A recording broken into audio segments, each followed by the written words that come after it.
Hello everyone, and welcome back to X-Ranger. Before we begin, I thought it would be interesting if each of you could leave a comment indicating which part of the world you're joining us from. Also, don't forget to like and subscribe if you're enjoying the episodes. Now let's get comfortable, relax, and start our program. I still get chills when I think about that winter trip to Smithers, British Columbia. It's been over 7 years now, but sometimes when I close my eyes at night, I can still see that silhouette moving through the trees, and my heart starts racing all over again. It was February 2016, and 4 of us had rented this cabin for a week-long ski trip in the Bulkley Valley. Me, Eliza, my best friend Jen, and our friends Mark and Chris.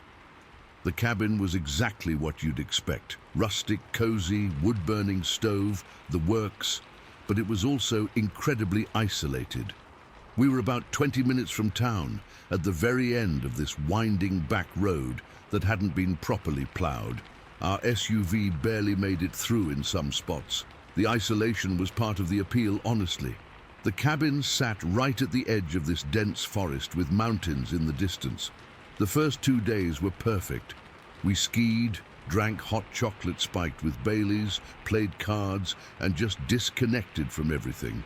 Cell service was spotty at best, which was actually a relief. I remember thinking how peaceful it was to be away from emails and social media. On the 3rd day, we split up. Mark and Chris wanted to try cross-country skiing on this trail system about 15 minutes away by car. Jen had woken up with a nasty headache, probably from the bottle of red wine we'd killed the night before, and decided to stay at the cabin. I'd brought my snowshoes specifically to explore the woods behind the cabin, so I figured this was my chance. It was around 11 in the morning when I headed out. The temperature was probably around 25 degrees Fahrenheit, cold but manageable with layers. The sky was this perfect clear blue you only seem to get in winter, and the snow was about knee-deep off the trails. I remember feeling so content as I strapped on my snowshoes on the back deck, watching my breath cloud in front of me. I told Jen I'd be back in a couple of hours, grabbed my small backpack with water, trail mix, and my phone, useless as it was, and headed into the trees. There was a faint trail, probably used by hikers in summer, that I followed. The snowshoes made it easy enough to navigate, though it was still a workout trudging through the fresh powder. The forest was beautiful. Tall pines and spruce trees heavy with snow, the occasional clearing where sunlight streamed through. It was so quiet you could hear the snow occasionally falling from branches. I saw some rabbit tracks and even what looked like moose prints at one point. I remember thinking how alive the forest felt, even in the dead of winter. About 15 minutes in, I reached this incline, nothing too steep, but enough to get my heart rate up. I stopped at the top to catch my breath, unzipped my jacket a bit, and took a swig of water. That's when I noticed it. At first, it was just movement that caught my eye, something dark moving between the trees further back down the trail, maybe 100 yards away. I initially thought it might be a moose or an elk, but then it stepped into a slightly clearer area, and I could see it was standing upright, completely upright. My first thought was bear, but it was winter, and I knew most bears would be hibernating. Plus, this thing didn't move like a bear standing on its hind legs. Bears look awkward when they do that, unbalanced. This creature moved naturally on 2 legs, like it was designed to walk that way. I crouched down behind some brush instinctively. I wasn't exactly scared yet, more confused and fascinated. The thing was tall. I'd estimate at least 7 feet, maybe taller. It was covered in what looked like dark brown hair or fur, and it had these incredibly long arms that swung slightly as it walked. They hung down past where human arms would end, almost to the knees. What struck me most was how effortlessly it moved through the deep snow. Each stride covered so much ground, but it wasn't rushing. It was just walking purposefully through terrain that had me struggling even with snowshoes. I watched it for maybe 30 seconds as it moved parallel to the trail I was on, deeper in the trees. Then suddenly it stopped. I don't know if it heard me, smelled me, or just sensed my presence somehow, but it completely froze. Then it slowly turned its upper body in my direction. I couldn't see its face clearly. It was too far away and partially obscured by branches, but I knew it was looking at me. I felt it. Have you ever had that sensation of being watched? This was that, but amplified 1,000 times. My entire body went cold, and not from the temperature. We stayed like that, this bizarre standoff, for what felt like an eternity but was probably only 15 seconds. I didn't move.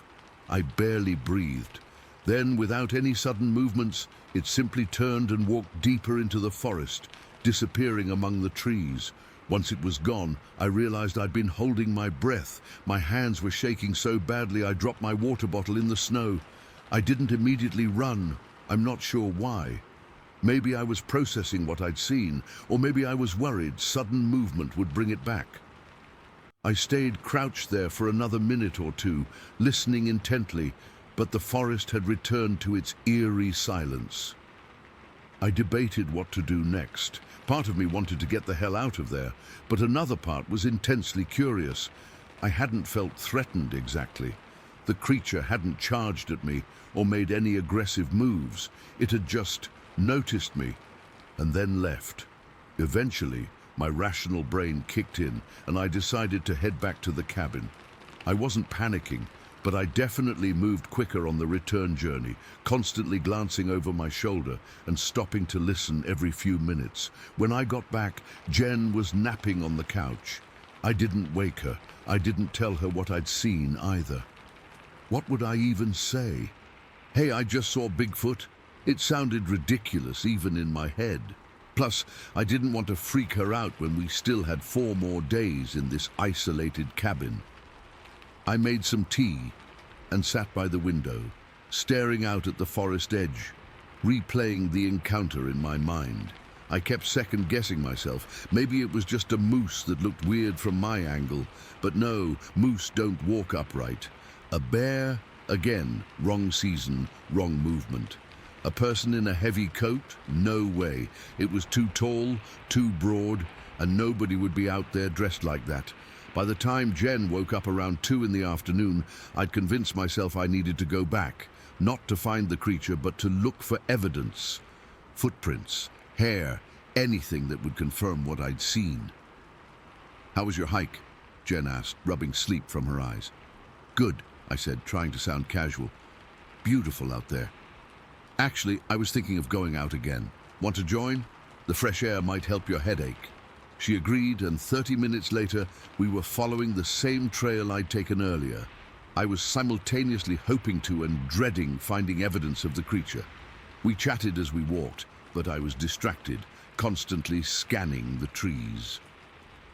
When we reached the incline where I'd had my encounter, I casually suggested we explore a bit off-trail. "I think I saw some interesting animal tracks over there earlier," I said, pointing toward the area where the creature had been walking. The snow was disturbed in places, but with the forest canopy blocking direct sunlight, it was hard to make out clear tracks. Then Jen called out, "Hey, look at this weird print."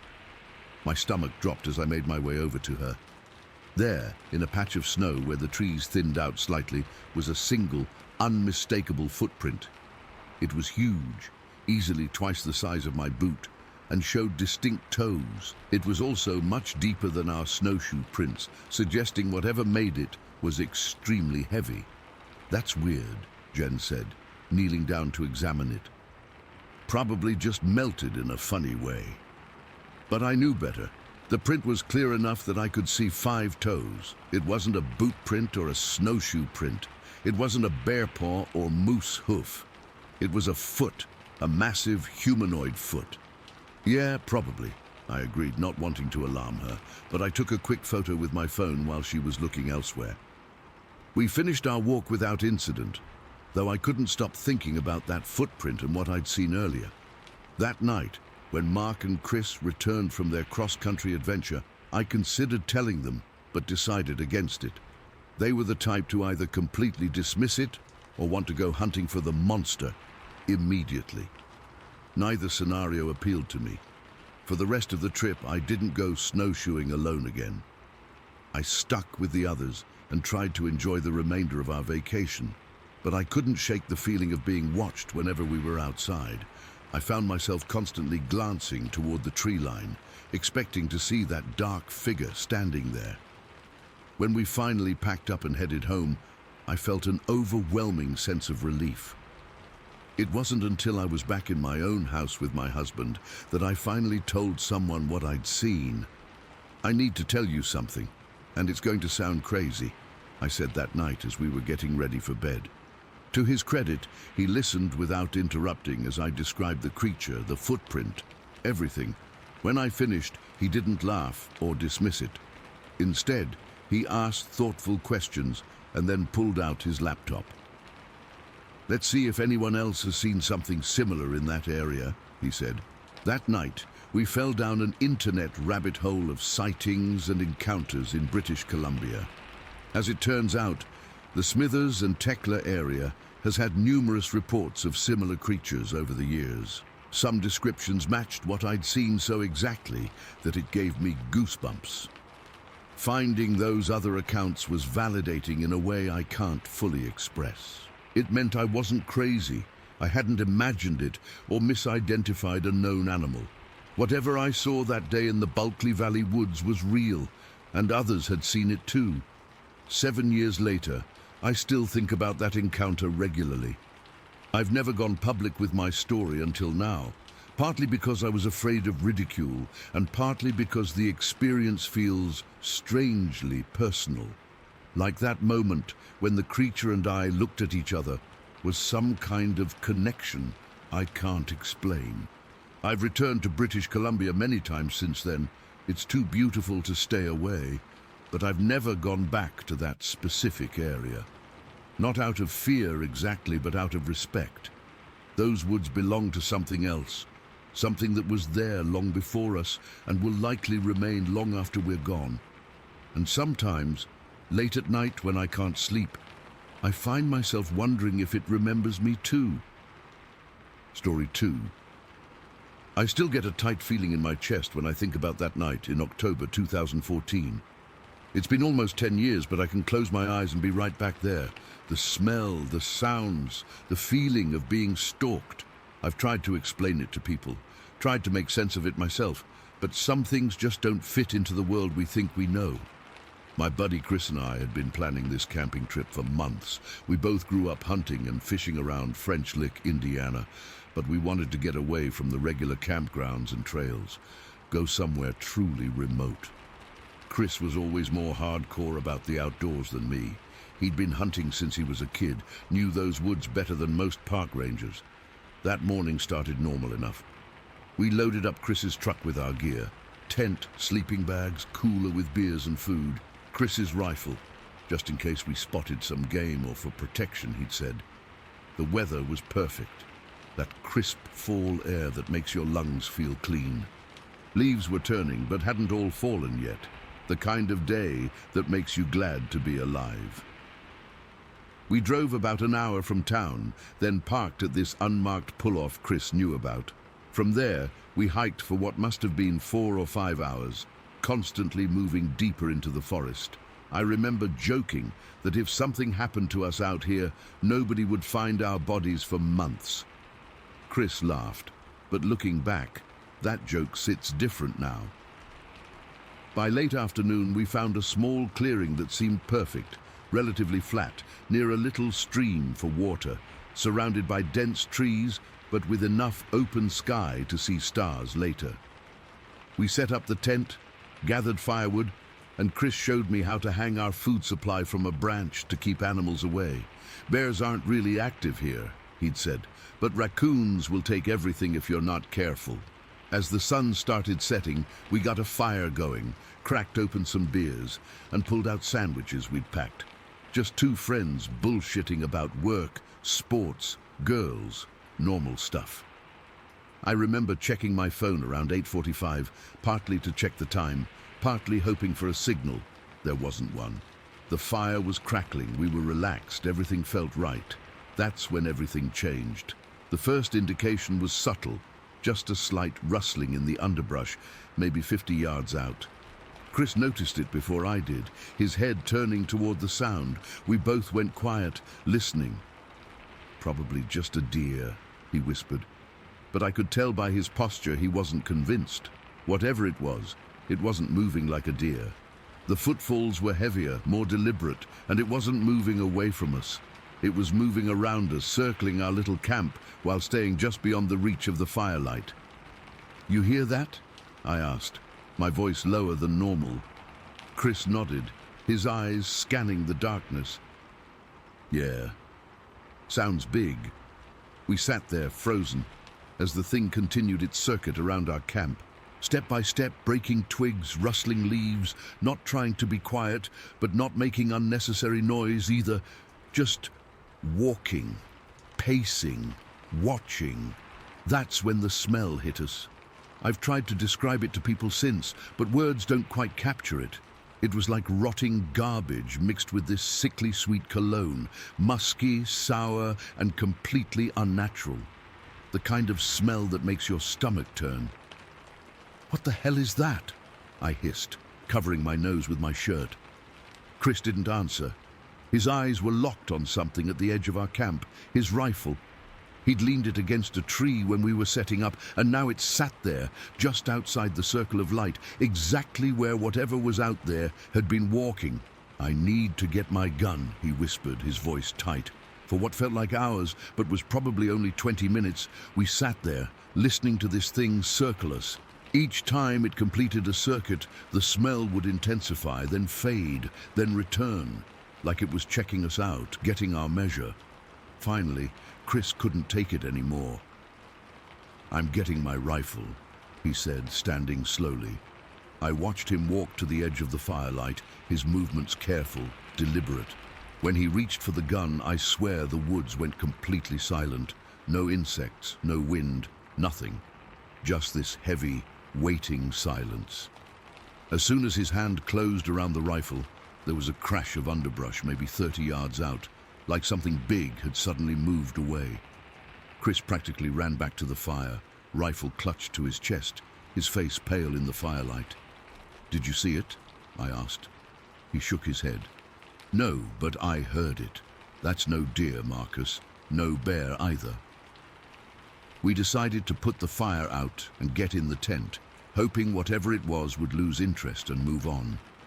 Big mistake. As we were dousing the flames, there was a sudden rush of movement from the darkness. Fast, heavy footfalls heading directly toward us. I looked up just in time to see something cross through the dying firelight about 20 feet away. I only caught a glimpse, but what I saw, it still haunts me. It was massive, easily 7, maybe 8 feet tall, much wider than any person I've ever seen, with these impossibly broad shoulders. Its legs were thick as tree trunks, and its arms seemed too long for its body, hanging down past its knees. The whole thing was covered in what looked like dark hair or fur. It moved with this terrible purpose, not lumbering or awkward like you might expect from something so big. It was fast, fluid like an athlete, and then it was gone, back into the darkness. Chris saw it too. I know because he made this small, choked sound, halfway between a gasp and a whimper. Our eyes met over the smoking remains of our fire, and without a word, we both knew we weren't staying there another minute.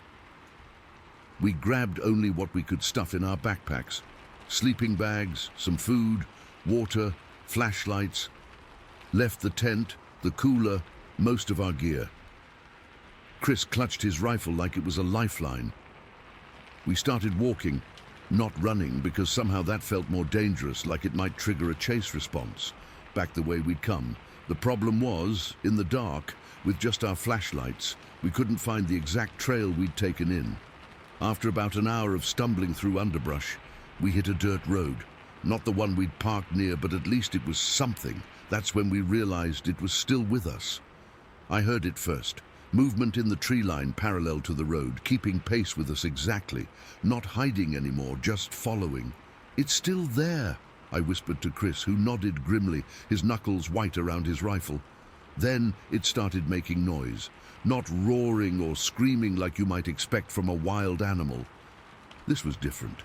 It was a low, steady growl that seemed to come from deep in its chest, not particularly loud, but constant, unwavering. The kind of sound that vibrates in your bones. And then the projectiles started, first small rocks, then branches, thrown from the darkness with surprising force and accuracy. Most landed near us, not hitting us directly, but close enough to make it clear this wasn't random. This thing was harassing us, herding us, letting us know it was there. What the fuck does it want? I gasped after a particularly large branch crashed onto the road just feet in front of us. Chris didn't answer. He was scanning the tree line with his flashlight, occasionally raising his rifle but never firing. I think he knew, like I did, that shooting at this thing would be a terrible idea. This went on for over an hour, us walking as fast as we dared down the unfamiliar road, that thing pacing us in the trees, growling, throwing things. I've never felt so completely terrorized in my life. It wasn't just trying to scare us away. It could have done that back at the camp.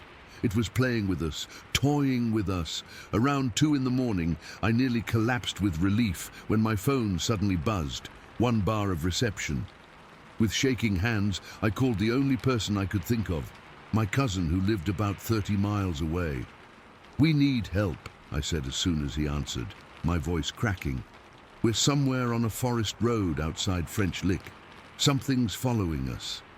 Something big." To his credit, my cousin didn't ask questions. He told us to keep walking along the road, keep our phones on so he could try to track us, and he'd find us. The creature seemed to understand that something had changed.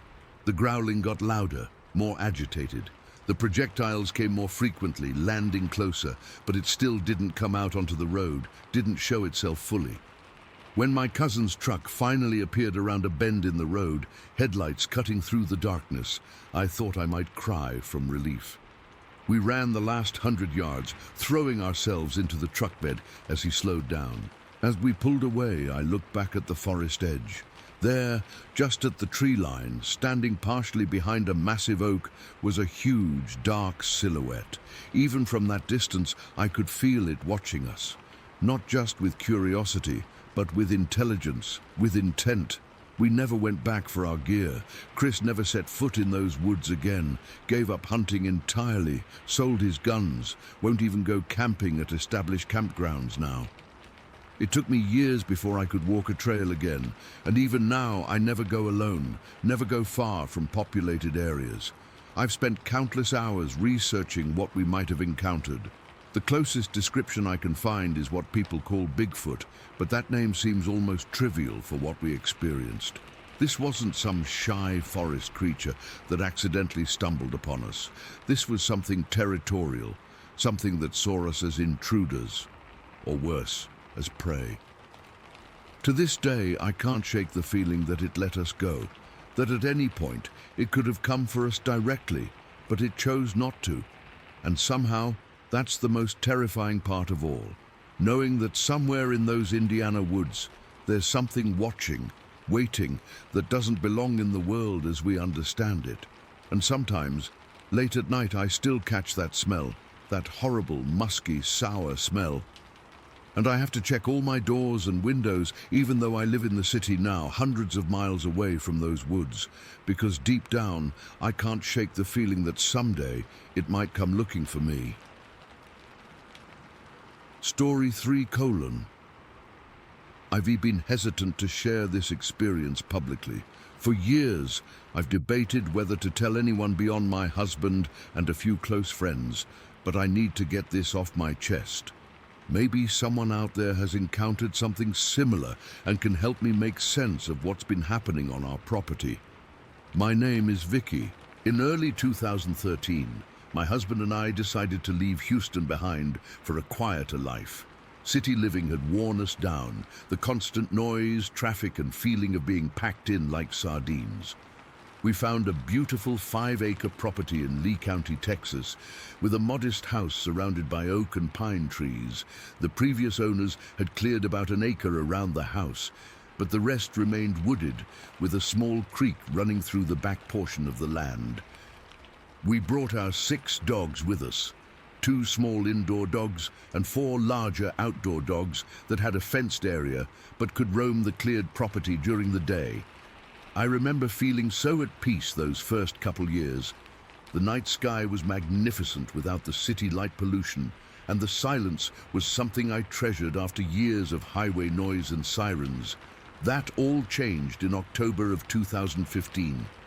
It was a Wednesday evening just as dusk was settling in. I remember because my husband was working late and I had just finished washing the dinner dishes. My little Yorkie Milo was pawing at the back door, needing to go out. I grabbed a light jacket. There was a slight chill in the air and stepped onto the back porch with Milo on his leash. The sun had just disappeared below the tree line, casting long shadows across our yard.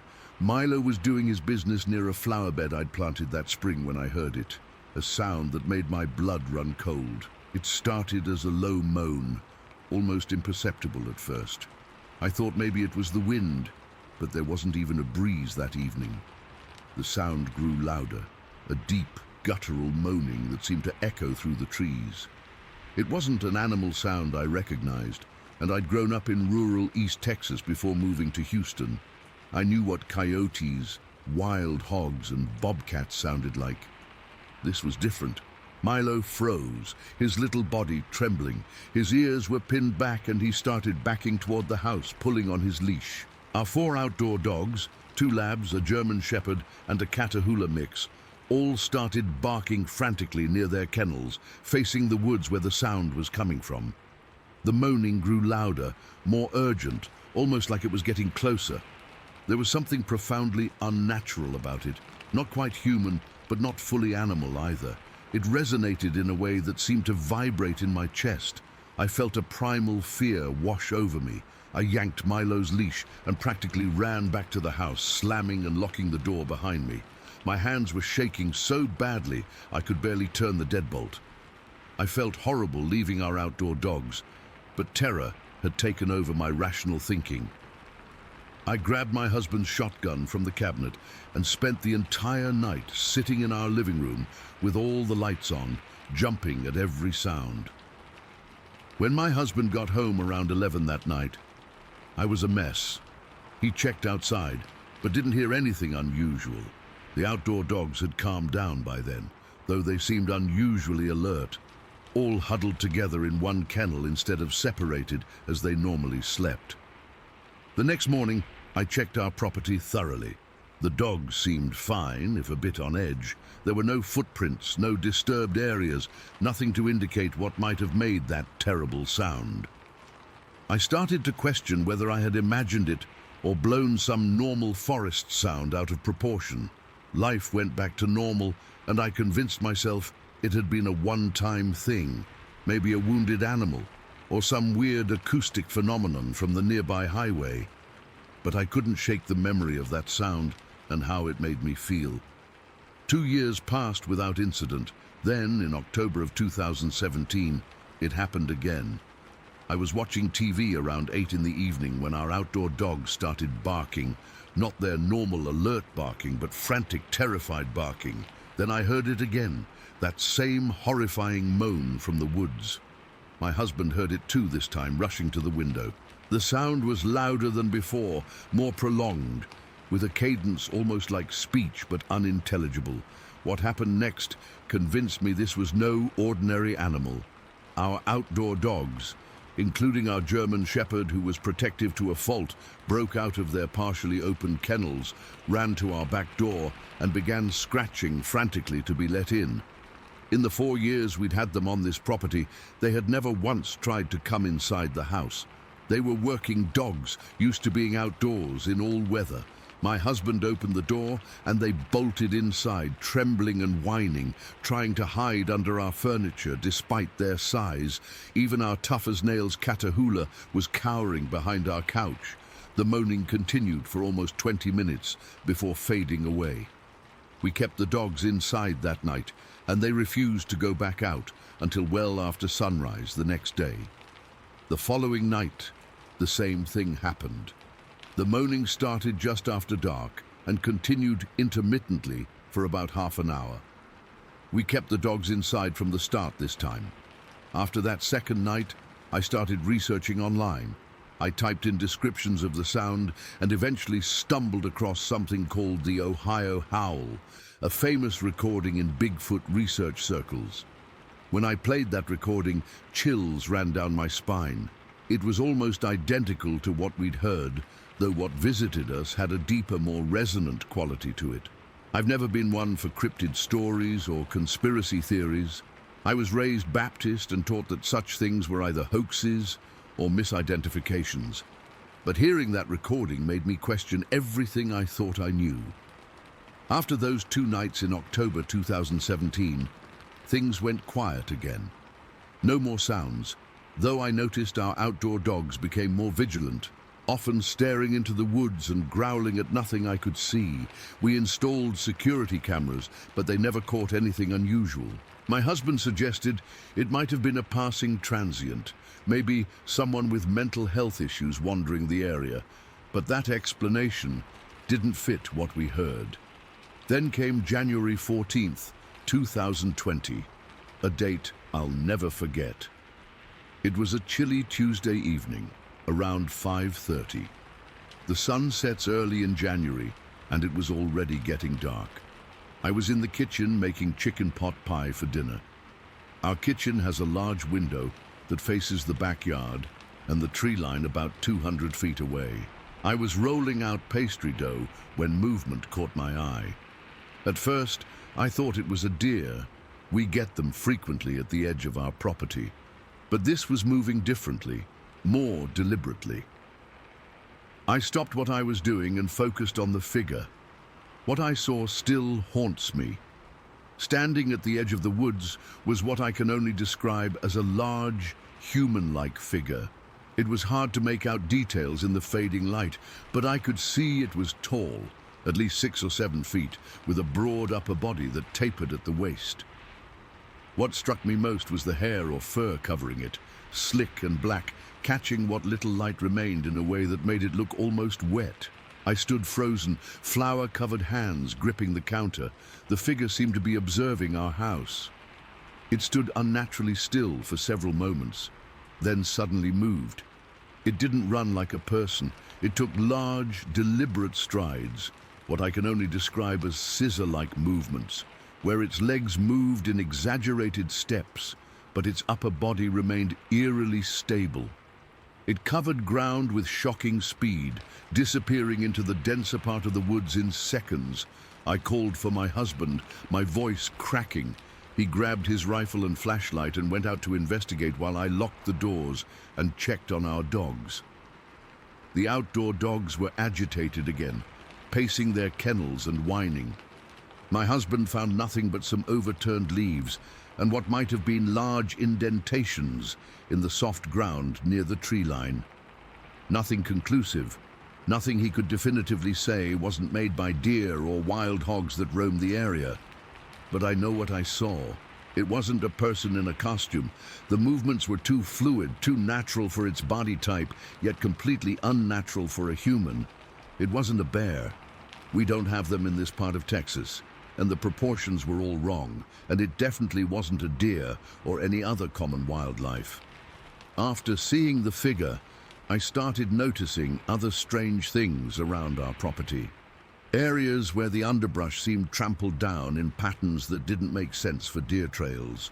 Unusual breaks in small trees, not splintered like storm damage, but twisted and snapped at heights of 6 to 7 feet. Once, I found what looked like a crude arrangement of sticks that collapsed when I approached it.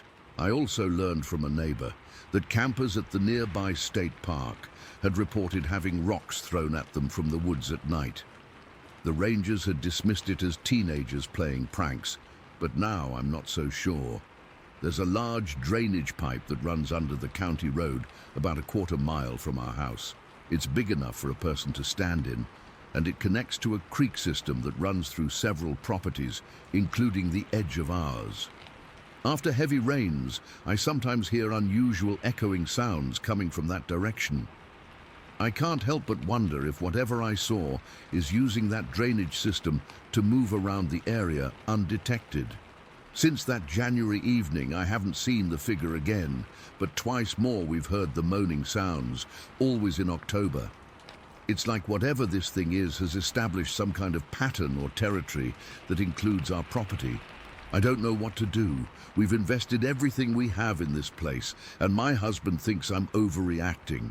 He believes there's a logical explanation, that maybe the figure I saw was just a lost hunter or someone trespassing. But I know what I saw, and I know what I heard. Something is out there in our woods.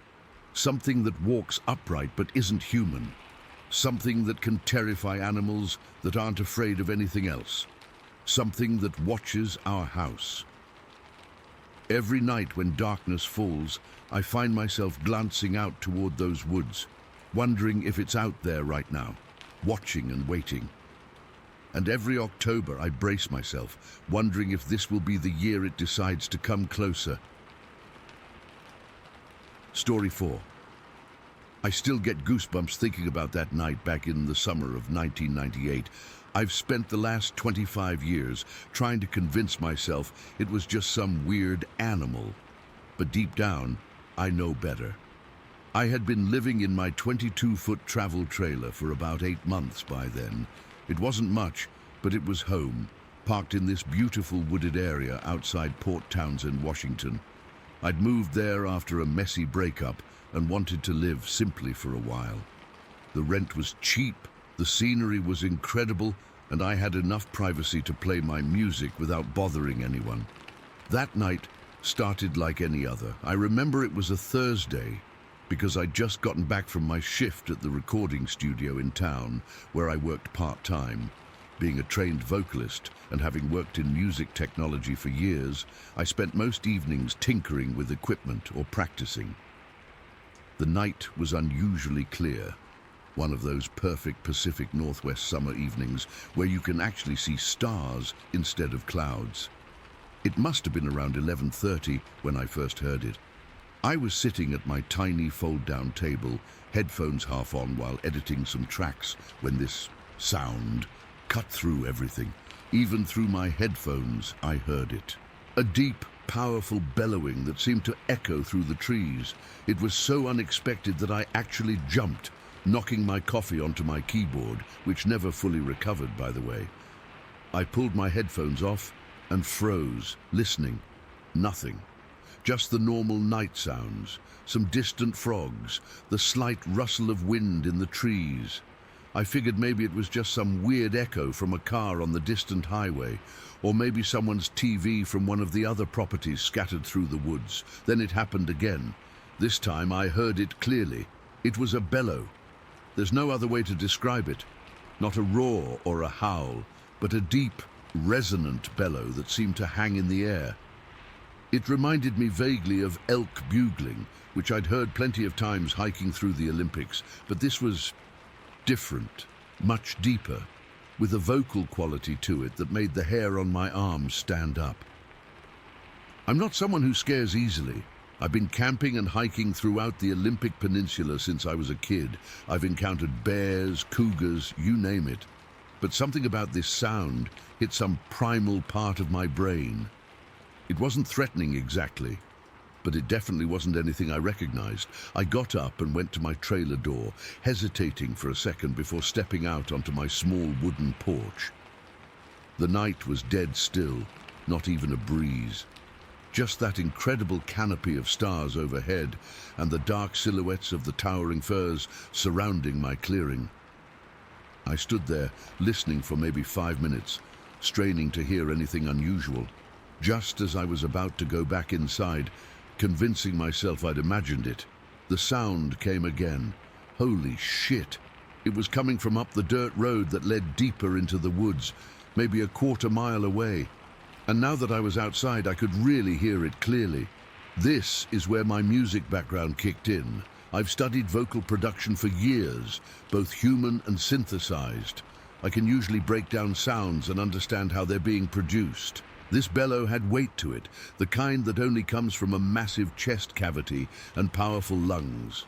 Whatever was making this sound was big, too big to be a deer or even an elk. The resonance suggested something with a chest bigger than a bear. Bears can make some intimidating sounds, but they don't have this almost vocal quality. This sounded intentional, like communication. It reminded me weirdly of the Wookiee sounds from Star Wars, but without that rattly growl effect. Cleaner, more controlled, and definitely real. I stood frozen on my porch, my mind racing through possibilities. Moose? Not in this part of Washington. Some kind of exotic pet someone was keeping? Seemed unlikely this deep in the woods. A prank? Out here at nearly midnight? The sound came once more, and I made a decision that in retrospect seems completely insane. I went back inside, grabbed my Maglite flashlight, the big heavy one that could double as a weapon, put on my boots and headed up the dirt road toward where I'd heard the sound.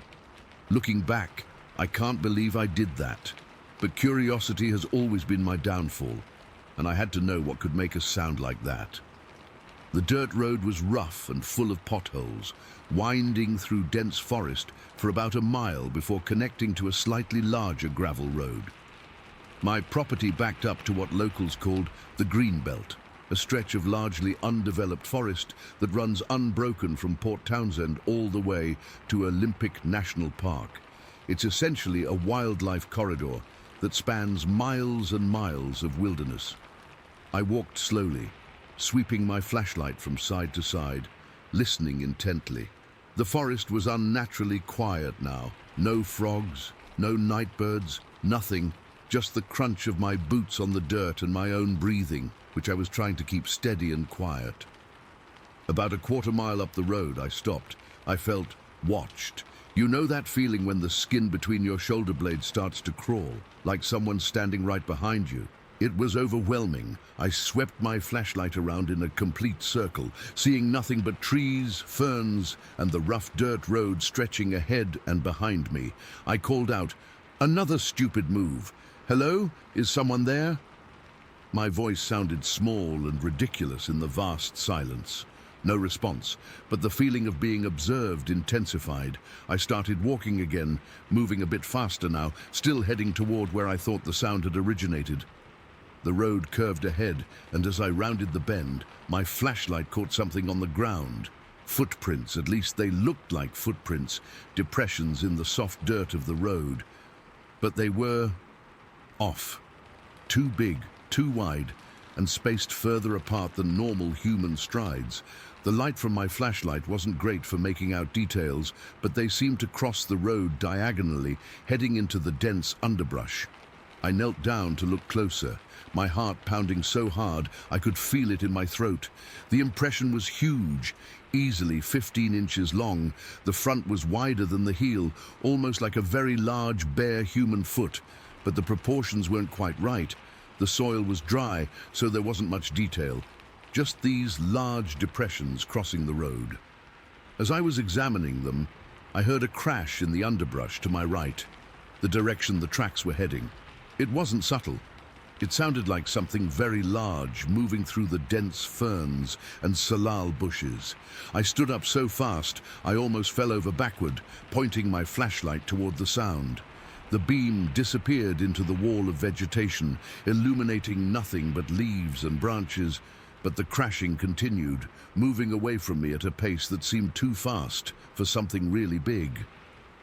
Then there was silence again, complete, absolute silence. I stood there for what felt like an eternity, my flashlight trained on the spot where I'd heard the movement, my breath coming in short gasps. The feeling of being watched was gone, replaced by a certainty that whatever had been there was now moving away. I'm not ashamed to admit I didn't investigate further. I turned around and walked/jogged back to my trailer, looking over my shoulder every few seconds. I kept the flashlight on, even after I got inside and locked the door. I didn't sleep much that night. I kept replaying that sound in my head, trying to match it to something, anything I'd heard before. But I couldn't. 25 years of outdoor experience in those woods, and I'd never heard anything remotely like it. The next morning, I went back up the road in daylight to look at those tracks. They were still there, but in the harsh light of day, they seemed less impressive, just some depressions that could have been anything. Without the context of that sound, without the feeling of being watched, they could have been dismissed as deer tracks or even just irregular erosion in the dirt road. But I know what I heard. A couple weeks later, I told my friend Todd about it. He lives about 3 miles deeper into the same greenbelt in this cool tree loft he built. He got really quiet, then told me about something that had happened to him the previous fall. He'd been sitting on his platform one night having a beer when he felt something watching him. Something big approached his tree, staying just at the edge of where his lantern light reached. He said it stood there for several minutes, completely silent, just observing. Then, whatever it was, crashed away through the underbrush with the same kind of speed and power I'd heard. I've thought a lot about what I experienced that night. I've tried to rationalize it. Maybe it was some kind of bear with a weird vocalization. Maybe it was some elaborate prank. But deep down, I know better. That sound came from something with intelligence behind it. Something that was curious enough to check me out, but wary enough to keep its distance. Something that moved through dense forest with surprising speed despite its size. I lived in that trailer for another 2 years and never heard that sound again. But sometimes, when I was sitting outside at night, I'd get that same crawling sensation between my shoulder blades, that feeling of being observed from just beyond the reach of my firelight. I never told many people about this. You tell someone you might have encountered a Bigfoot, and they look at you like you've lost your mind. But that part of the Olympic Peninsula is one of the last truly wild places in the lower 48 states. Miles upon miles of unexplored forest, mountains, valleys. Perfect habitat for something that doesn't want to be found. I don't know for certain what I heard that night, but I know it wasn't anything officially documented in any wildlife guide. And I know that sound will stay with me for the rest of my life. That deep, resonant bellow echoing through the trees under a star-filled sky, reminding me that there are still mysteries in this world, still things we can't explain. The next time someone tells you they've seen or heard something impossible in the woods, maybe don't be so quick to dismiss them. There are things out there we still don't understand. I know, because I heard one story. I've worked as a wilderness guide in the Wisconsin backwoods for nearly 15 years now, and I've always prided myself on knowing these forests like the back of my hand. Every animal track, every bird call, every seasonal change, it's all familiar territory to me. Or at least I thought it was until last week. It was a surprisingly warm night for fall, just after sunset on October 12th. The kind of evening where the air feels thick and you can still wear just a light jacket. I'd been showing a family of 4 some good fishing spots along the Kickapoo River all day, and after dropping them back at their cabin, I decided to take a detour on my way home. There's this little stretch of the river I've always loved, quiet, untouched, away from the tourist spots. I parked my truck at the old logging road turnoff and headed down to the water. The moon was nearly full that night, casting this eerie silver light through the trees. You could see pretty well, actually. The moonlight, combined with the distant glow from some streetlights near the highway, gave everything this strange, almost dreamlike quality. I remember thinking how peaceful it was as I walked along the riverbank, listening to the water and the occasional rustling in the trees. I'd been walking for maybe 20 minutes and was starting to head up from the river toward the wooded hills when it happened. This scream. God, even thinking about it now makes my skin crawl. It came from somewhere to the east, maybe 100 yards away, and it wasn't like anything I'd ever heard before. Look, I've heard bobcats scream, I've heard coyotes, I've heard pretty much every animal that lives in these woods make every sound they're capable of making. This wasn't that. This had so much force behind it that I physically felt it, like a pressure wave hitting my chest and ears. It wasn't just loud, it was powerful in a way that made my body respond before my brain could even process what was happening. I froze. Completely froze. My heart was hammering so hard I could feel it in my throat. I turned toward the sound, and that's when I saw it. There was this tree about 30 yards away, and something big was perched on a limb, maybe 6 or 8 feet off the ground. Before I could really register what I was seeing, it jumped, not fell, not climbed down, jumped. And the thing that has haunted me ever since is that it landed upright, on 2 legs, standing. For just a few seconds, couldn't have been more than 5 or 6, it stood there on 2 legs. The moonlight was hitting it from behind, so I couldn't see its face clearly, but I could see its outline. Tall, taller than me, and I'm 6'2", but slim, athletic looking, not bulky like a bear. It took several steps, actually walking on 2 legs, before it dropped down onto all 4s and just took off. The speed. Jesus, the speed of this thing. I've seen deer sprint, I've seen coyotes chase rabbits. This was something else entirely. It covered ground so fast that it was just gone into the trees and vanished within seconds. And the weird thing, besides that initial scream and the sound of leaves crunching when it ran, it made absolutely no noise. None. I stood there for what felt like hours, but was probably only a minute or 2. My legs were shaking so badly I had to sit down on a fallen log. I couldn't process what I'd just seen. I kept trying to rationalize it. Maybe it was a bear with mange. Maybe it was some kind of escaped exotic pet. Maybe I was just tired and seeing things. But I knew. Deep down, I knew what I saw wasn't something I could explain away. The hair on this thing, it wasn't shaggy like a bear or a wolf. It looked short, tight to the body, light-colored, tan or light brown in the moonlight, and the way it moved between standing and running on all 4s, it was fluid, practiced, like it did this all the time, like it was equally comfortable in both positions. That scream keeps playing in my head. It had this depth and resonance to it that suggested lungs bigger than any predator that should be in these woods. Looking back, I think I interrupted it hunting along the river. Maybe it was waiting in that tree for deer or something else to come drink, and I screwed up its evening plans. I didn't hang around to find out more. I headed back to my truck as fast as I could without running. Something told me running would be a bad idea. The whole way back, I felt eyes on me. I kept stopping to look around, to listen, but there was nothing. Just that feeling, that primal sense of being watched. The next morning, I told myself I had to go back. In daylight, I had to see if there was any evidence, anything to prove to myself that I hadn't lost my mind.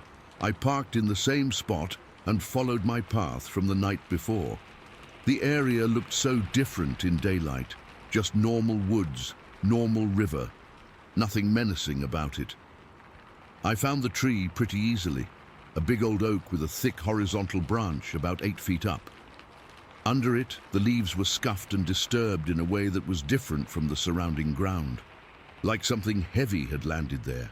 I followed the direction I'd seen the thing run and found broken twigs, a few bent saplings, subtle signs that something had moved through here fast. Not definitive proof, but enough to convince me that something real had happened. That night I called my cousin Jason, who lives about 5 miles from that spot. He's got a small farm, keeps chickens, that sort of thing.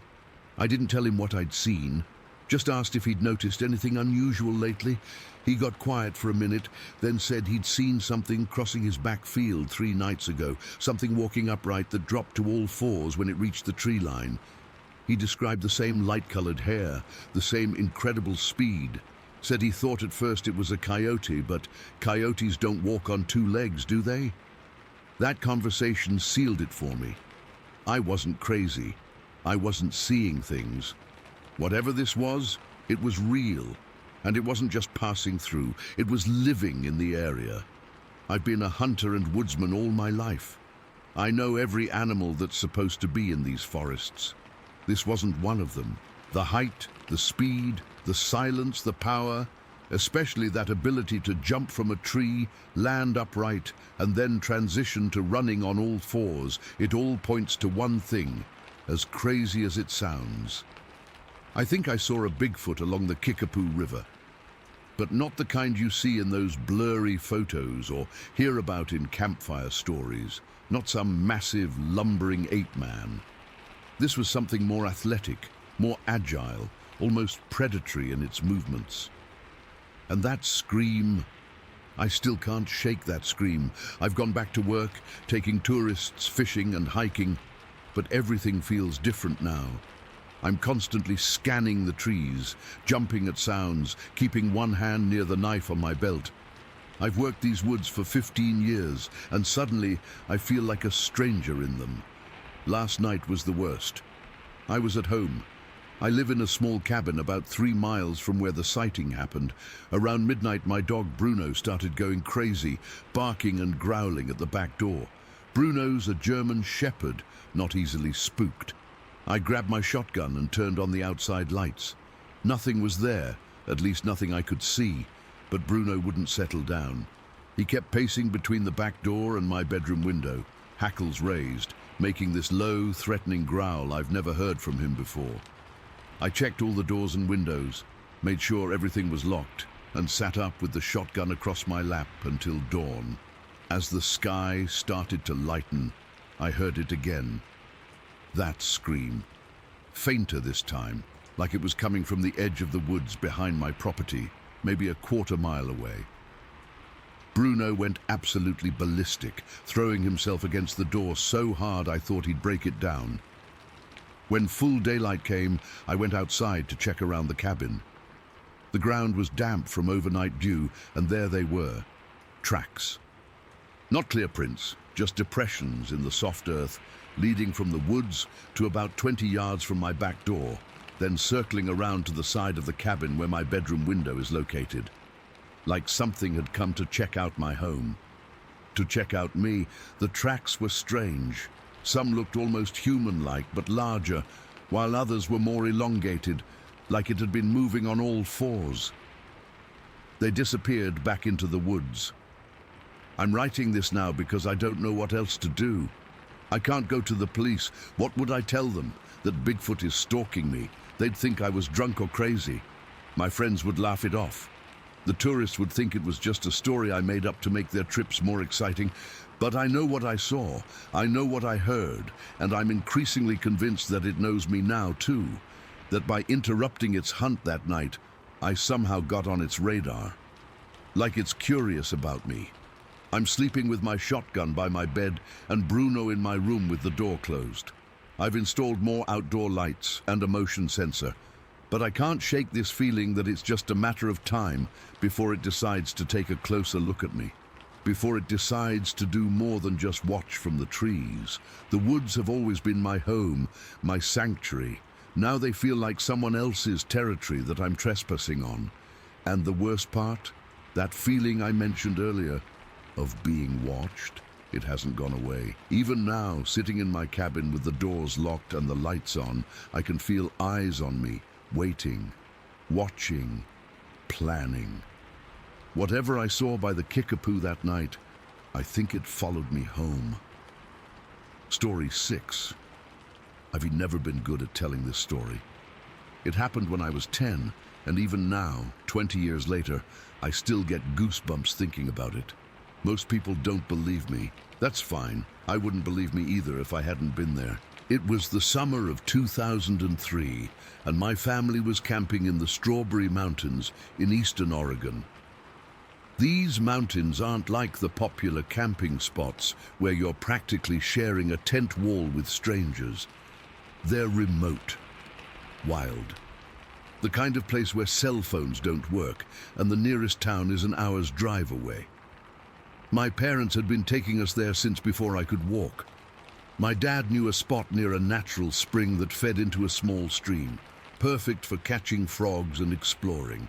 It was our special place, tucked away from marked campgrounds, where we could feel like we were the only people for miles. That day started like any other camping day. We had breakfast, Those pancakes that taste amazing when cooked outside, but would be nothing special at home. My brother Ethan, who was 12, and our cousin Tyler, 11, were arguing about who would catch the biggest fish later. My mom was reading in her camping chair, and my dad was fixing something on the tent. Normal. Everything was normal. After lunch, the three of us kids headed down to the spring. It was about a quarter-mile hike from our campsite, through a mix of pine trees and open meadows. The trail wasn't maintained, just a worn path from years of my family walking the same route. My dad always warned us to stay on it and not wander. The spring bubbled up from rocks and formed a small pool before running down as a stream. The water was so clear you could see every pebble, and it was ice cold even in August. We'd brought our plastic containers to catch frogs, and Tyler had his little net that his dad had bought him for his birthday. We'd been at the spring for maybe an hour. I had caught 3 tiny frogs and was letting them swim in my container, while Tyler was trying to catch a bigger one that kept escaping him. Ethan announced he had to use the bathroom. "I'm going back to use the outhouse," he said. "I'll be right back." That left just me and Tyler at the spring. It was late afternoon, maybe around 4 o'clock. The sun was still high, but starting to make its way down. The forest was alive with sounds. Birds chirping, the stream bubbling, frogs croaking, all the normal sounds you expect. Then they stopped. I didn't notice it right away. It was Tyler who said something first. "It got quiet," he said, still focused on the frog he was trying to catch. He was right. The birds had stopped. The frogs had gone silent. Even the insects seemed to be holding their breath. The only sound was the water in the stream, and somehow that made the silence worse. The hair on the back of my neck stood up. You know that feeling when you're alone in a dark room and suddenly feel like someone is watching you. It was like that, but 100 times stronger. I turned to look at the woods behind us. Nothing seemed different at first, just trees and undergrowth and shadows. But something felt wrong. I remember thinking I should call for Ethan, but my voice wouldn't work. Then I heard it, a rustling in the bushes about 30 feet away. Not like a squirrel or a small animal. This was bigger, more deliberate. Then a twig snapped, a sharp crack that seemed to echo in the unnatural silence. I turned my head slowly toward the sound, and that's when I saw it. Between 2 pine trees, partially hidden behind some bushes, was a face. A dark, leathery face surrounded by dark hair. It was watching us. My body went cold. I couldn't move. I couldn't breathe. The face was human-like, but not human. The eyes were black and set deep under a prominent brow. The nose was flat and wide, and there was something about the expression, curious, intelligent, surprised, that made it even more terrifying. This wasn't an animal. It was something else.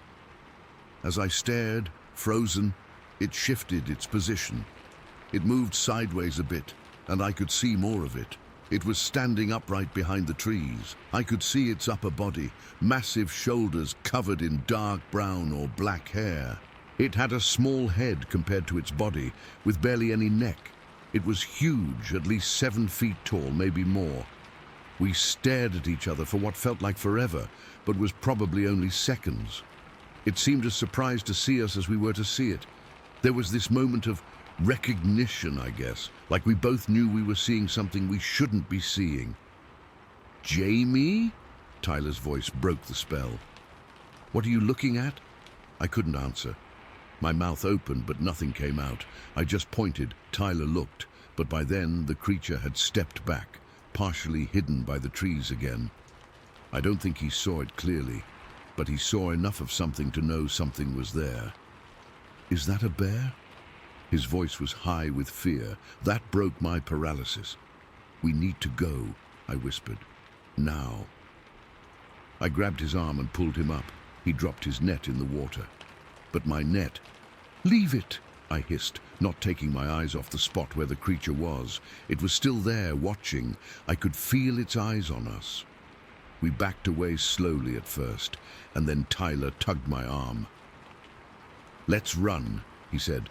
We turned and ran up the trail, our containers with the frogs forgotten by the spring. My heart was pounding so hard I could feel it in my throat. The trail seemed longer than it had before, every shadow between the trees, a potential hiding place for more of those creatures. We ran into Ethan on his way back. "What's wrong?" he asked, seeing our faces. "Something's back there," I gasped. "Something big." Tyler nodded frantically. "I think it's a bear or something." "It's not a bear," I said. I knew what bears looked like. This wasn't a bear. Ethan looked past us down the trail, then back at our terrified faces. "Let's get back to camp," he said. The three of us ran the rest of the way. Looking back, it's a miracle none of us fell. The trail was uneven, with roots and rocks that could easily catch a foot, especially when running in panic. But somehow we made it back without stumbling once. I remember thinking it was strange how sure-footed we were, how we seemed to know exactly where to place our feet, even though we were running full speed down a rough trail. It was like our bodies were working on instinct, adrenaline keeping us moving safely over dangerous ground. We burst into camp, all talking at once. My mom put down her book, and my dad stopped what he was doing to listen to our jumbled story. "Jamie saw something in the woods," Tyler said. "It was watching us from the trees," I added, still out of breath. My dad looked concerned. "What did you see exactly, Jamie?" I tried to describe it. The face, the hair, the height, the way it moved. As I spoke, I saw my parents exchange a look. "Probably just a bear," my dad said, but his voice was too casual, like he was trying too hard to sound normal. "It wasn't a bear," I insisted. "It was standing up. It had a face like a person, but not a person." My mom put her arm around me. "Your imagination can play tricks on you in the woods, honey." But I knew what I'd seen. It wasn't my imagination. The creature had been real as the ground under my feet. My dad went to check the area with his rifle, but I knew he wouldn't find anything. Whatever I'd seen would be long gone by now. When he came back empty-handed, everyone seemed to relax, except me. That night around the campfire, my uncle, Tyler's dad, started telling Bigfoot stories. I think he was trying to make light of our scare, but it just made things worse for me. The way he described Bigfoot, tall, covered in hair, with a leathery face, matched exactly what I'd seen. I remember sitting there, the firelight casting shadows on everyone's faces, feeling like I was going to throw up. We stayed 3 more nights, but I didn't go back to the spring. I barely slept. Every sound outside our tent made me freeze in fear. Every shadow seemed to move. By the time we packed up to leave, I was exhausted and jumpy. On the drive home, I tried one more time to tell my parents what I'd seen. My dad got quiet, then finally said, "Jamie, these mountains have a lot of stories. Some folks say they've seen things out there that can't be explained, but most times there's a logical answer." But Dad, let's just say that not everything in this world fits neatly into categories, okay? Some things are just mysteries. That was as close as he ever came to saying he believed me. I'm 30 now, and I've told this story maybe 5 times in my life. Most people smirk or outright laugh. A few ask if I'd been watching too many episodes of Finding Bigfoot before my camping trip. But the show didn't even exist when this happened to me. I know what I saw. It wasn't a bear, it wasn't a person in a suit. Once you've seen a Bigfoot, really seen one, face to face, there's no doubt in your mind that they exist. There's something about their eyes that stays with you, something ancient and intelligent and aware. I still go camping, I still love the outdoors, but I never go back to the Strawberry Mountains. And whenever I'm in the woods and the birds suddenly go quiet, I grab my things and get out of there as fast as I can, because some mysteries are better left alone. Story 7. I've never told this story to many people because, well, who would believe a kid who claims he saw Bigfoot tracks? Even now, almost 40 years later, I still get that dismissive look when I mention it. But I swear on everything I hold dear, what my friend Bobby and I found that cold February day in 1984 was real. I was 14 then, and some memories from your childhood fade. But this one, it's burned into my brain like it happened yesterday. It was February 11th, a Saturday.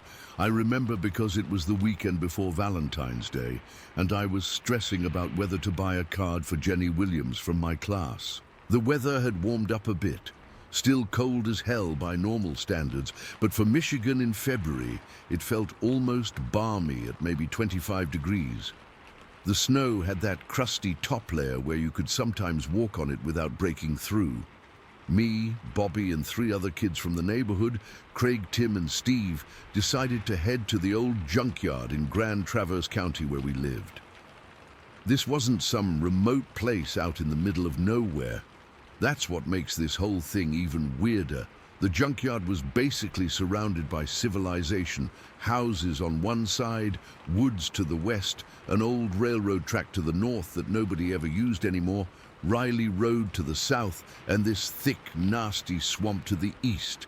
We used to go there all the time. Our parents would have killed us if they knew, but it was like a treasure trove for teenage boys. Old car parts, weird machinery, sometimes even intact stuff that people had thrown away.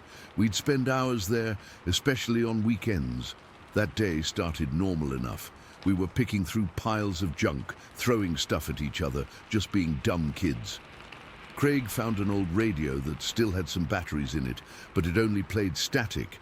Tim was collecting old spark plugs for some reason. I was kicking around rusty cans when Bobby called me over behind this stack of old tires. "Dude, check this out," he whispered, and pulled out a Penthouse magazine from between 2 tires.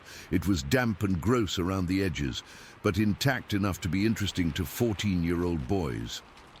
The other guys were way on the other side of the junkyard, so Bobby nodded toward the edge of the woods. "Let's go check it out over there," he said. Looking back, if we hadn't found that stupid magazine, we would have never gone toward the swamp, and I wouldn't be writing this now. We headed to the edge of the woods, looking for somewhere private to flip through our treasure. The woods weren't super dense at first, just the edge where it transitioned from the junkyard. We stepped carefully through the snow, trying to find a good spot to sit down. I was following behind Bobby, watching where I stepped because there were hidden pieces of metal and junk even this far from the main junkyard. That's when I saw it. Right next to Bobby's boot print, hell, his foot almost stepped in it, was this enormous footprint in the snow. "Bobby, stop," I said, grabbing his jacket. "Look down." We both just stood there, staring at this print. It was perfectly preserved in the snow, not old or melted or anything. A right foot, clear as day, with 5 toes, a ball, an arch, and a heel. Just like a human footprint, except it was freaking huge. I'm not exaggerating when I say it was at least 18 inches long, maybe even more. Bobby was wearing size 9 boots at the time. My feet were a little bigger, maybe size 10. This print made our feet look like a baby's next to a grown man's. But it wasn't just the length. The depth was what really got to me. When we walked, our boots barely made an impression in the crusty snow, maybe a few millimeters deep. This thing had pressed down a ½ inch, maybe 3/4 of an inch into the snow. Whatever made it was heavy. "Holy shit," Bobby whispered. "Is that what I think it is?" I couldn't even answer at first. My mind was racing through all the possibilities. A hoax? Who would come all the way out here to fake a footprint where maybe nobody would ever see it? A deformed person? Nobody has feet that big? Some kind of animal? But what animal has a foot shaped exactly like a human's? "Let's look for more," I finally said. We spent the next 20 minutes carefully searching the area, trying not to disturb anything. About 10 feet away, we found one more print. Again, a right foot, same size, same depth. It was just at the edge of where the woods got thicker, like whatever it was had stepped out from the denser part, then turned around and gone back. But here's the weird part. We couldn't find any left footprints, not a single one. We looked everywhere, in every direction, just those 2 right footprints about 10 feet apart. Maybe it was hopping on one foot, Bobby suggested, but even he didn't believe that. Whatever made those prints would have been too heavy to hop around on one foot in the snow. We ventured a little deeper into the woods, toward the swamp, but it got really difficult to move. The swamp was basically impenetrable, fallen trees everywhere, stumps turned over with their root systems exposed, pools of half-frozen muck. In the summer it was even worse, a mosquito hell that nobody would willingly enter. Looking at that terrain, Bobby and I realized something that sent chills down my spine.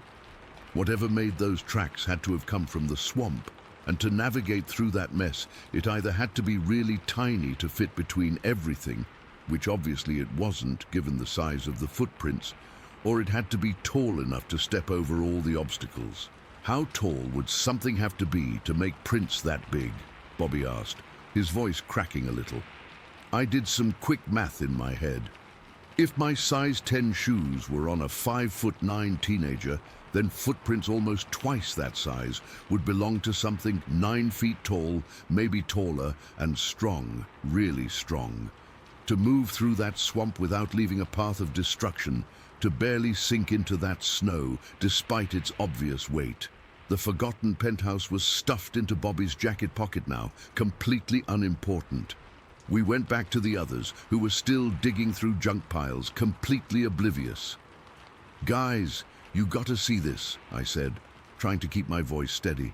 We led them to the footprints, and their reactions ranged from disbelief, Craig, to excitement, Tim, to genuine fear, Steve, who kept looking nervously at the woods.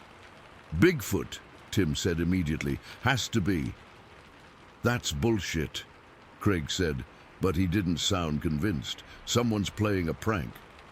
How? Bobby challenged. There are no other human tracks around these prints. And look how deep they are. You'd have to weigh like 500 pounds to make prints that deep with fake feet strapped to your boots. We debated it for a while, right there next to those massive footprints.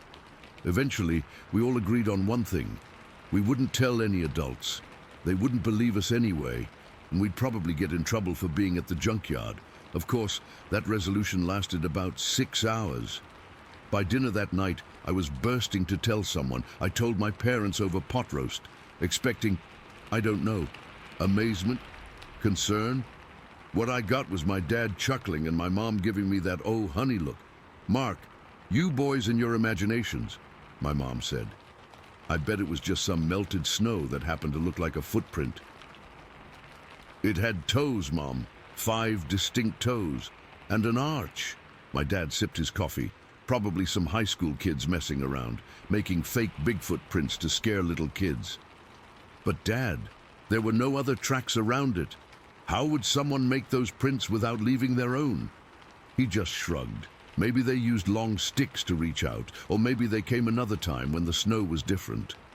I gave up. Bobby had the same experience with his parents. None of the adults believed us. We went back the next day, but it had snowed overnight.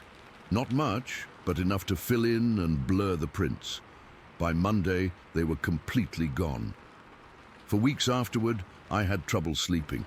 I kept imagining something 9 feet tall watching our house from the edge of the woods behind our neighborhood. Something that could move silently through impossible terrain. Something strong enough to weigh hundreds of pounds, but agile enough to leave barely a trace. I became obsessed with Bigfoot for a while after that. I checked out every book from the library, read every article I could find. This was before the internet, so information wasn't easy to come by. Most of what I found was clearly fake or exaggerated, but some accounts, some of them sounded exactly like what we experienced. The single tracks, the impossible locations, the feeling that something intelligent had been there, watching. The closest I came to confirmation was about a month later. I was at the grocery store with my mum when I overheard 2 men talking by the meat counter. One of them, an older guy with a beard, was telling the other about how his dog had been acting strange lately, barking at the woods behind his house on Riley Road, just a quarter mile from the junkyard. Never seen him like this, the man was saying. Hackles up, won't stop growling, won't even go into the yard at night anymore. Something's got him spooked. I wanted to interrupt, to tell him what we'd seen, but my mom pulled me away to the cereal aisle. Over the years, I've wondered if others in Grand Traverse County had experiences they never talked about. If there were other sightings that people kept to themselves because who wants to be the crazy person who claims they saw Bigfoot? I'm almost 54 now. I haven't been back to that junkyard in decades. It's probably a housing development or a strip mall by now. Bobby moved away after high school, and we lost touch. Sometimes I wonder if he still thinks about those tracks, if he still tries to make sense of what we saw. I've heard all the rational explanations over the years. Someone playing an elaborate prank, a bear with deformed paws, melted snow that just happened to look like a human footprint. But none of those explanations account for everything we saw. The perfect human shape, the incredible size, the depth, the fact that there were only 2 right footprints with no other tracks around them. To this day, I still get that prickly feeling on the back of my neck when I'm near dense woods. I still find myself scanning tree lines, looking for movement.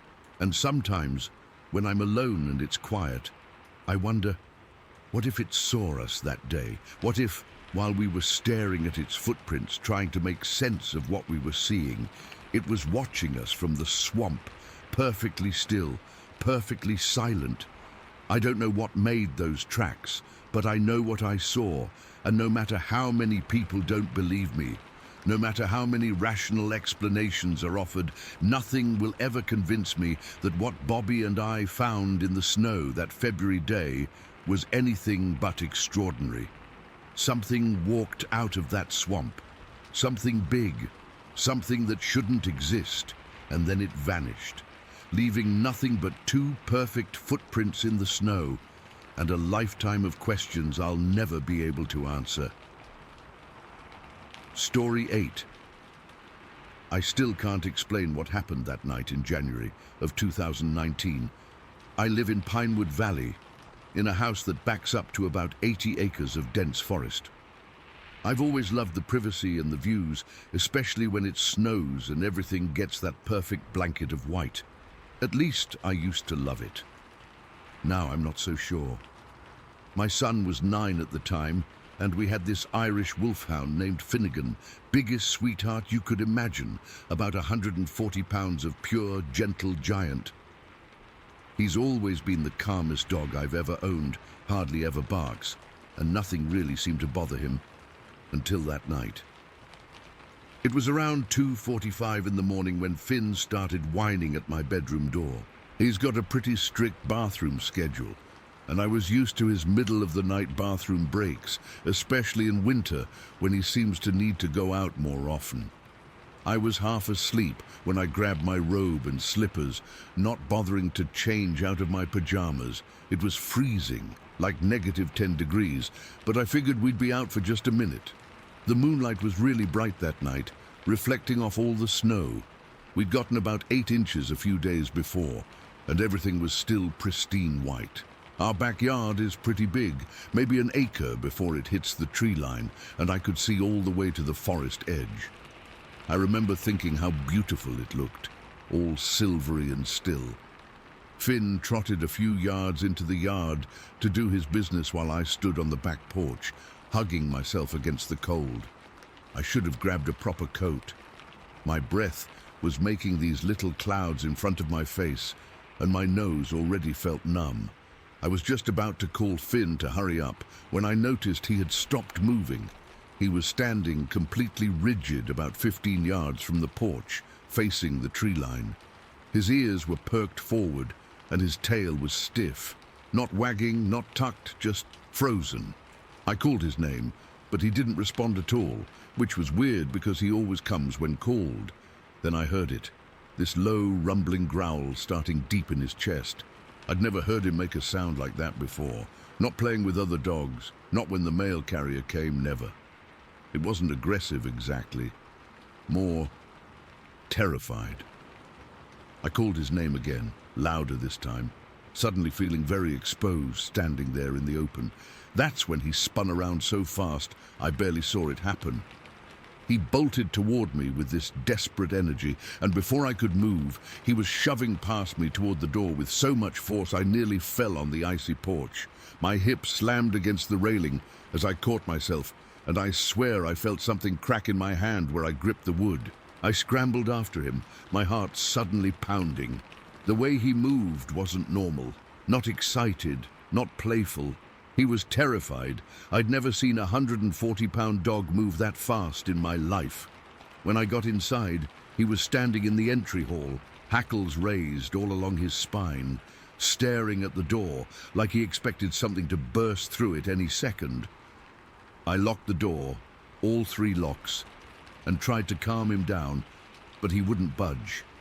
He planted himself right there, trembling but determined, like he was standing guard. I tried to get him to come to bed, but he wouldn't move an inch. He stayed there all night, occasionally making that same low growl, watching the door. I didn't sleep much after that.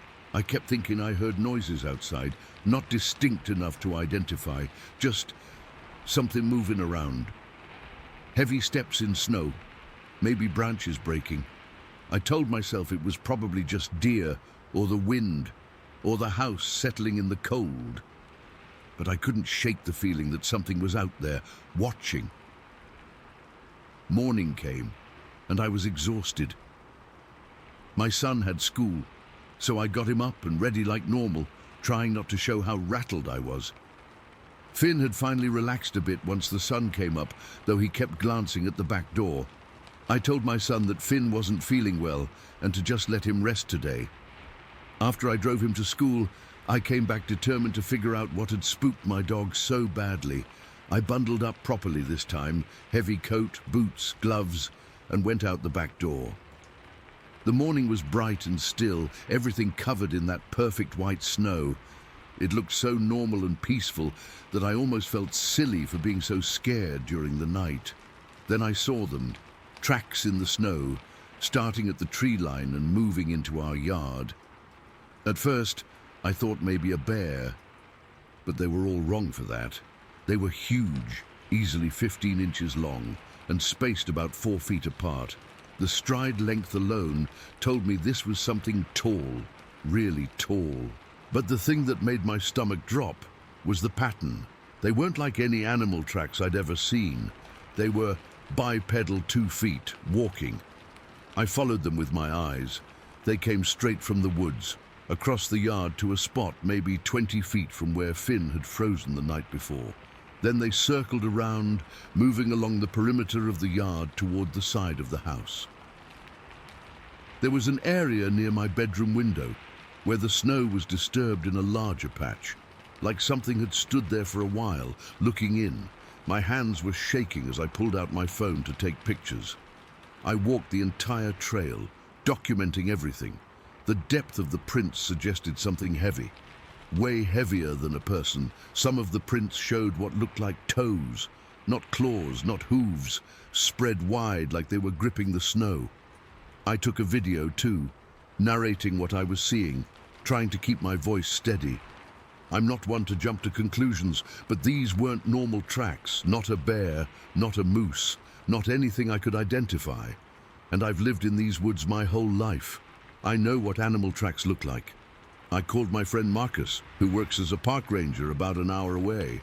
He knows everything about local wildlife. I sent him the photos while we were on the phone, and he went quiet for a long time after looking at them. "Rebecca," he finally said, "I don't know what to tell you. Those aren't from any animal I recognize." "Could it be a person?" I asked. Maybe some weirdo in big shoes trying to scare me. "The stride length is too long," he said. "Unless it was someone on stilts jumping 4 feet between steps in deep snow. And look at the depth. Whatever made these was heavy, 300 pounds at least." He said he'd come by after his shift to look at them in person, but by the time he arrived around 4 in the afternoon, it had started snowing again, and the tracks were already filling in. He took some measurements and made some casts of the best prints, but he couldn't tell me what had made them. That night, I kept all the lights on. I made Finn sleep in my room, and I put a chair under the doorknob of my son's room. I barely slept, listening for any sound outside. Every creak of the house made me jump. The next few days, I kept finding more tracks after fresh snowfalls, always the same pattern, coming from the woods, circling the house, standing at windows. I started keeping the blinds closed at all times. I bought security cameras and motion sensor lights. I even got a gun, something I never thought I'd do. Marcus came back a few more times. He brought a colleague once, someone who specialized in cryptozoology. I'd never even heard that term before. They took the casts away for analysis, but never gave me a straight answer about what they thought it might be. There are things in these woods that haven't been documented, was all the specialist would say. He asked if I'd heard any unusual sounds, wood knocking, strange howls, anything like that. I hadn't, at least not yet. About a week after the first incident, I was washing dishes late at night when I heard it. 3 distinct knocks, like someone hitting wood against wood, coming from the edge of the forest. Finn went berserk, barking and throwing himself against the back door. I turned off all the lights and peeked through the blinds. I couldn't see anything distinct in the darkness, just the vague outline of the trees against the night sky. But I had this overwhelming feeling of being watched, this pressure, like when you know someone's staring at you. I stood there for what felt like hours, barely breathing, until finally Finn calmed down. The next morning, there were more tracks, and something else. One of our porch chairs had been moved to face the woods, like something had sat there watching the forest, but the chair had been on the far side of the porch the night before. Something had come up to our house while we slept. I started researching obsessively, local legends, missing persons reports, anything that might explain what was happening. I found old newspaper articles about strange sightings in the area dating back to the 70s. Hikers reporting tall, hair-covered figures, campers abandoning sites after feeling watched, strange tracks found in remote areas. Most people chalk it up to Bigfoot stories, but I never believed in that stuff before. Now I'm not so sure. Whatever's out there, it's real. It watches us. It comes close to our home, and for some reason, it's fixated on us. It's been 3 years now, and the visits seem to happen mainly in winter. I've gotten used to the routine, securing the house at night, checking for tracks in the morning, keeping Finn close. My son thinks the extra security is because of break-ins in the area. I haven't told him what I really think is out there. He's 12 now, and I don't want to scare him. Last week, after our first snow of the season, I found fresh tracks again. Same pattern, same size, but this time there were smaller tracks alongside them, like it wasn't alone. I still take Finn out at night when he needs to go, but never without my gun and a powerful flashlight. Sometimes when we're out there in the dark, I feel eyes on us from the tree line. Finn always knows. He'll freeze, then hurry back to the door. He's my early warning system. I don't know what's out there in those woods. I don't know why it's interested in us or our home. All I know is that it's real, it's intelligent, and it's watching. And every time it snows, I brace myself for those tracks to appear again, leading from the forest right to my windows.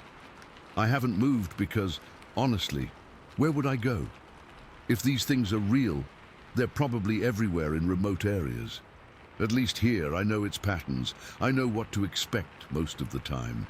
But I still lie awake some nights, listening for those 3 knocks from the forest edge, wondering if tonight will be the night it decides to do more than just watch.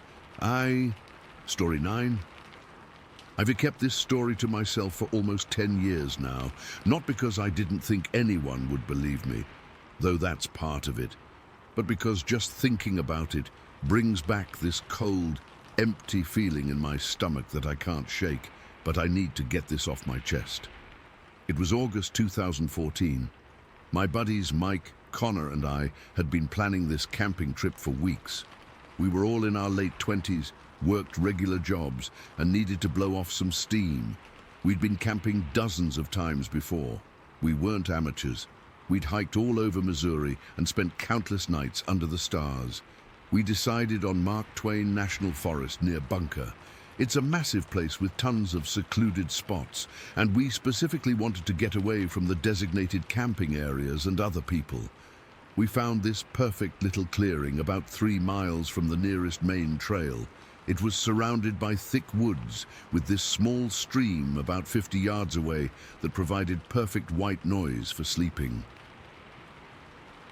The morning we left, I remember feeling excited. The weather forecast showed clear skies, and we had packed everything we needed, our big 6-person tent, plenty of room for 3 guys, sleeping bags, cooler full of beer and food, the usual stuff. We drove Mike's F-150 down this old logging road until it got too rough, then hiked the rest of the way in. The hike wasn't bad, maybe 20 minutes carrying our gear. We reached this beautiful little clearing that was just big enough for our tent and a small fire pit. The stream was close enough to hear, but not so close that we'd worry about flooding. Perfect. We spent that first day setting up camp, gathering firewood, and just relaxing. I remember how peaceful it felt. The forest was alive with normal sounds, birds chirping, leaves rustling. Nothing felt off or strange. We cracked open some beers, cooked hot dogs and beans over the fire, and told the same old stories we always told when we got together. Around midnight, we decided to turn in. Our tent was a big rectangular one with plenty of room. Mike laid down closest to the left wall, Connor took the middle, and I was on the right. We talked for a bit about what hike we wanted to do the next morning, but eventually the conversation died down and we all fell asleep. I don't know exactly what time it was when it happened. Had to be around 3 or 4 in the morning. I woke up to Mike whispering frantically, "Guys, guys, wake up." The tone in his voice immediately set off alarm bells. Before I could even ask what was wrong, I heard it. Smack. Something had hit the side of the tent near Mike's head, hard. This wasn't a branch brushing against it or some animal investigating. It was deliberate, like someone had slapped the tent with an open palm. "What the hell was that?" Connor whispered. Before anyone could answer, smack! Another hit, harder this time, pushing the tent wall inward several inches. My heart started racing. Then another hit from a different height, like whatever was out there was testing different spots. We all sat up in our sleeping bags, completely frozen. None of us wanted to make a sound. Then the hits moved to the back of the tent, behind Connor. Smack, smack, smack. 3 distinct hits in rapid succession. The craziest part. We could feel the ground trembling slightly with each step. This thing took around our tent. Whatever was out there was massive. I'm 6'1", 200 pounds, and I've never made the ground shake by walking. Connor reached for his flashlight, clicked it on, and aimed it at the tent walls. But all we could see were shadows. The tent fabric was too thick to make out what was out there. Then it went quiet for maybe 10 seconds. Those were the longest 10 seconds of my life. We were all breathing heavily, straining to hear any sound. I remember making eye contact with Mike across the tent, and I've never seen such pure fear in someone's eyes before. The silence was shattered by another hit, but this one was different. It wasn't just a slap. Something dragged down the side of the tent, and we could clearly see the outline of what looked like a hand. A fucking enormous hand. The fingers were thick and long, and the span was easily twice the size of my own hand. It dragged slowly from about 6 feet up the tent wall, all the way down to the ground. Connor's flashlight beam shook wildly as he tried to follow the movement. We were all completely paralyzed with fear. Then everything went quiet again, dead quiet. Even the forest had fallen silent. No insects, no wind, nothing. It was like the whole world was holding its breath. That's when we heard it. From the direction of the stream came this scream. I hesitate to even call it that because it doesn't do it justice. It started low, almost like a deep growl, then rose in pitch until it became this bone-chilling howl that seemed to go on forever. But the worst part was how it modulated, rising and falling in ways that no animal I've ever heard can do. It wasn't a cougar, wasn't a bear, wasn't anything I recognized. It sounded almost deliberate, like it was trying different sounds. When it finally stopped, my ears were ringing. I could feel cold sweat running down my back, and my hands were shaking uncontrollably. "We need to get out of here," Mike whispered, his voice cracking. "Right now." But before we could move, we heard heavy footsteps circling the tent again. Thud, thud, thud. Slow, methodical steps that made the ground vibrate. Whatever it was circling us like prey. Connor's flashlight beam was still bouncing around wildly, casting crazy shadows inside the tent. "Should we make a run for it?" he asked, voice barely audible. "I need to see what it is," I said, surprising even myself. I crawled toward the tent flap, my heart pounding so hard I thought it might explode. Mike grabbed my arm. "Jason, don't!" he hissed, but I had to know. I carefully unzipped the flap just enough to peek out. The clearing was bathed in moonlight, casting everything in this eerie blue glow. At first I didn't see anything. Then movement caught my eye near the tree line, about 30 yards away. I'll never forget what I saw. Never. It was standing partially behind a large oak tree, but even from that distance I could tell it was enormous. At least 8 feet tall, maybe taller. Its body was massive, barrel-chested, covered in what looked like dark brown hair. But what struck me most were its proportions. The arms hung down almost to its knees, way longer than they should have been. Its head was strange, round and sitting almost directly on its shoulders, with barely any neck visible. I couldn't make out facial features clearly in the darkness, but its face seemed oddly flat, not protruding like a person's. As I stared, frozen in terror, it stepped fully into the clearing. That's when it let out another one of those ungodly screams. The sound hit me like a physical force, and I scrambled back from the tent flap, knocking into Connor. "What? What did you see?" Mike was practically hyperventilating. "We need to go, now." I started grabbing whatever I could reach. My phone, my boots, my keys. Forget everything else. Just run for the truck. We didn't even put on our shoes properly. We just clutched them along with whatever essential items we could grab in seconds. Connor had his flashlight and phone. Mike had grabbed the truck keys, thank God.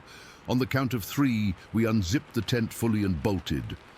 The moment we emerged, I heard heavy movement from the tree line, crashing sounds as it started moving toward us.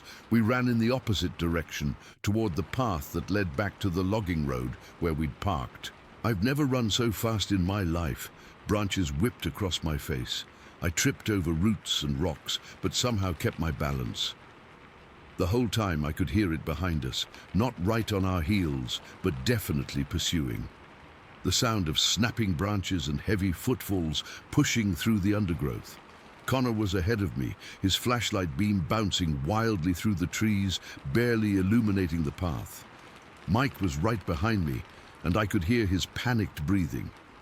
We reached the truck in what felt like seconds, but must have been several minutes of sprinting. Mike fumbled with the keys, dropping them once before managing to unlock it. We all piled in, and he started the engine. As the headlights came on, I looked back toward the path we'd just emerged from, and there it was, standing at the edge of the small clearing where we'd parked, just watching us.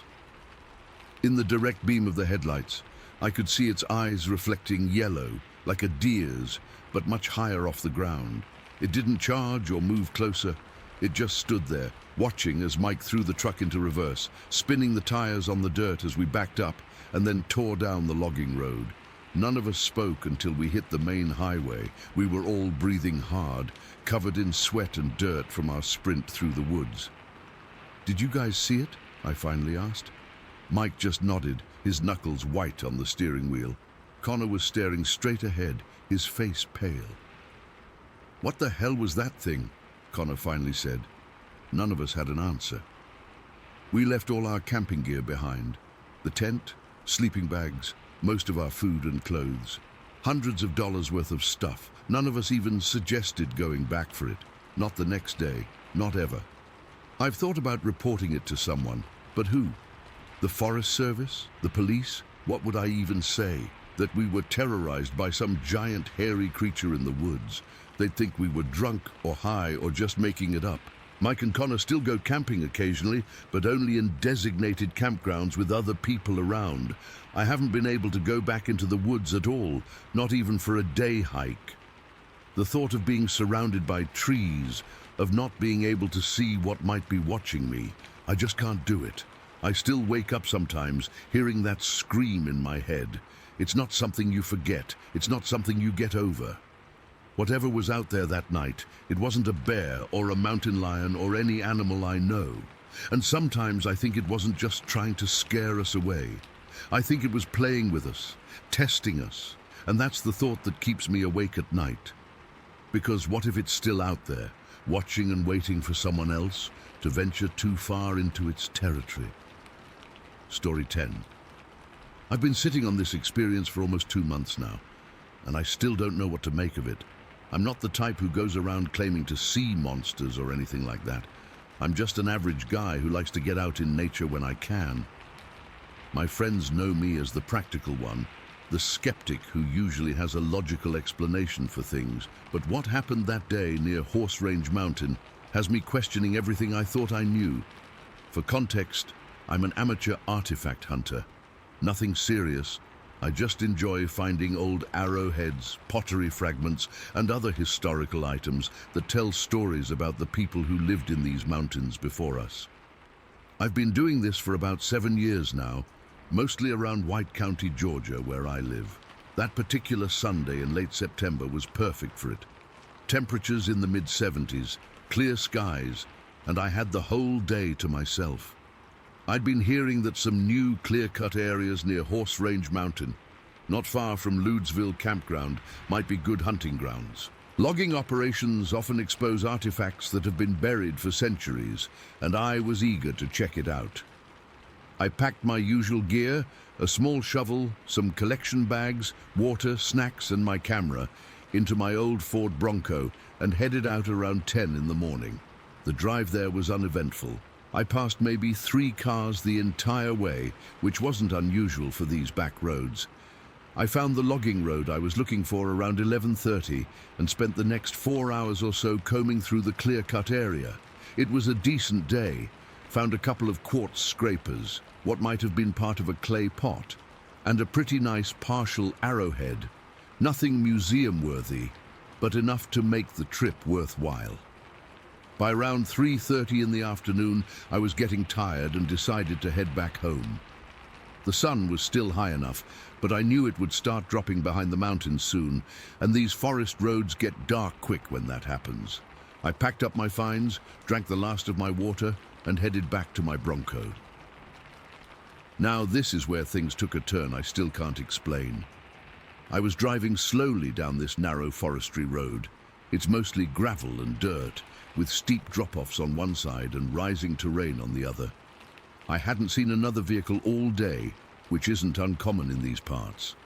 I had my windows down, enjoying the cool mountain air and the smell of pine. The radio was off because reception is spotty at best up there. About 3 miles from where the forestry road connects to the paved county road, I noticed something dark up ahead. My first thought was bear. We have plenty of black bears in these mountains, and seeing one cross a road isn't unusual. I slowed down even more, probably to about 10 miles per hour, not wanting to spook it or risk a collision. But as I got closer, still a good 200 yards away, something felt off about the way it was moving. I can't really explain it, but it just didn't move like a bear. I've seen dozens of bears over the years, and their movement is distinctive. Kind of a lumbering gait when they're on all fours, or a specific waddle when they occasionally stand up. This was different.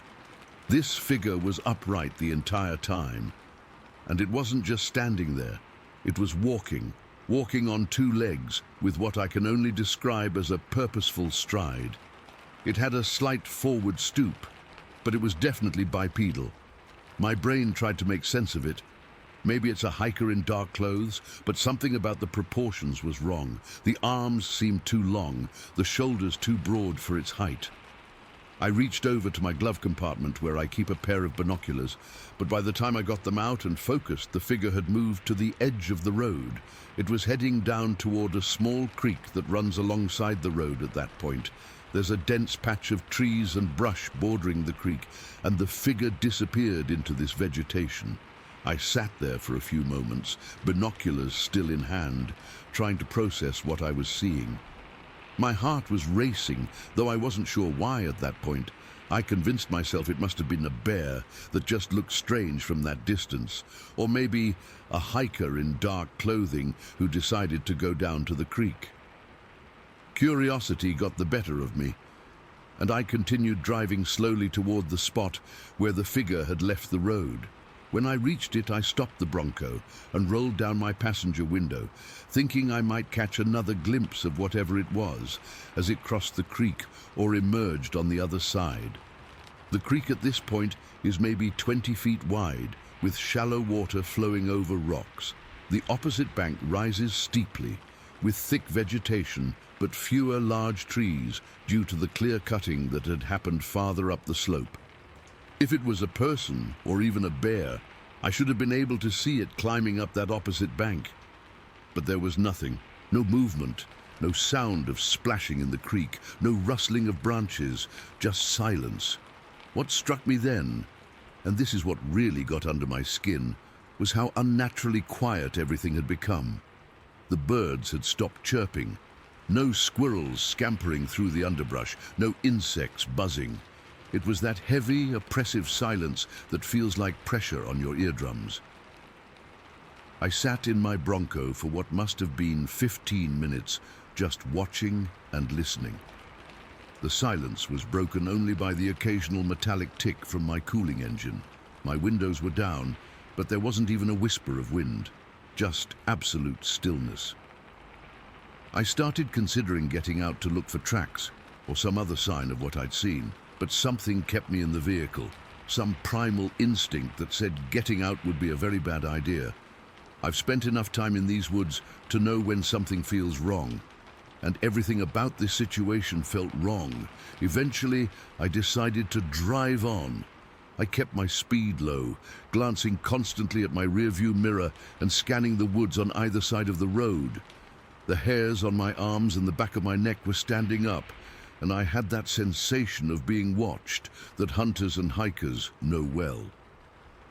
About a quarter-mile down the road, I came across something that made me stop again. There was a small clearing on the uphill side of the road where loggers had stacked some equipment. Next to a pile of cut logs was what looked like a crude arrangement of sticks. 3 long branches, probably 4 feet in length, had been propped against each other to form a kind of tripod or teepee structure. Hanging from the center where they met was what appeared to be a dead rabbit. Now, I know what you're thinking. Probably some local hunters left it there, but here's the thing. I'd passed this exact spot on my way in just a few hours earlier, and this structure definitely wasn't there then. I would have noticed it. And the rabbit looked fresh, no signs of decomposition or scavengers having been at it. I didn't get out to examine it closer. At this point, my uneasiness had turned to genuine fear. I accelerated as much as I dared on the rough road and kept going. As I drove, I tried to rationalize what I'd seen. The dark figure could have been a bear, though I've never seen one move quite like that. It could have been another hiker wearing dark clothes, though the proportions seemed off, and I hadn't seen any other vehicles parked anywhere along the road. The stick structure could have been made by campers or local kids, though its sudden appearance and the dead rabbit gave me chills. But then I remembered something else that didn't sit right. When the figure was walking, and I'm certain it was walking on 2 legs, there was no sound, no crunch of gravel, no snapping twigs. Nothing, and given the size of it, which I'd estimate to be at least 7 feet tall and solidly built, there should have been noise. These forestry roads are covered in loose gravel and fallen branches. Even a person trying to move quietly would make some sound. This thing moved in complete silence. When I finally reached the paved county road, the relief I felt was immense. I stopped at the intersection, my hands shaking slightly as I pulled out my phone to check for signal. 1 bar, enough to make a call if needed. But who would I call? What would I say? Hey, I saw something weird in the woods. They'd think I was crazy or playing a prank. I decided to head straight home. The drive took about 40 minutes, and I spent every minute of it replaying what I'd seen in my mind, second-guessing myself, trying to find a rational explanation. By the time I pulled into my driveway, I'd almost convinced myself that it was nothing, just a bear that looked odd from a distance, or maybe even a person in dark clothing who'd gone down to the creek and then taken a different path that I couldn't see from the road. But that night I couldn't sleep. Every time I closed my eyes, I saw that dark figure with its strange, stooped walk. I kept hearing that unnatural silence. I kept seeing that crude stick structure with the rabbit hanging from it. The next day, I called an old friend who works as a park ranger in the Chattahoochee National Forest. Without telling him what I'd seen, I casually asked if there had been any unusual wildlife sightings in the Horse Range mountain area. He said no, just the usual bears, deer, and smaller critters. Then he asked why I wanted to know, and I made up something about hearing rumors from other artifact hunters. I've been back to White County several times since then, but I haven't returned to that specific area. I'm not sure I want to. Whatever I saw that day, bear, human, or something else, left me with a deep uneasiness that I can't shake. I'm not claiming it was a Bigfoot or any other cryptid. I'm not even claiming it was anything supernatural. All I know is that I saw something that day that doesn't fit neatly into my understanding of what should be in those woods. Something that moved wrong, something that created an unnatural silence, something that may have left that disturbing stick structure with the rabbit. And sometimes, late at night when I can't sleep, I wonder, if I had gotten out of my Bronco to look for tracks, or to get a closer look at that figure, would I have made it back home to tell this story? Or would I have disappeared into those silent woods, just another missing person in the vast wilderness of the North Georgia mountains? I still don't have answers, and I'm not sure I want them. Some things maybe are better left unknown. Story 11.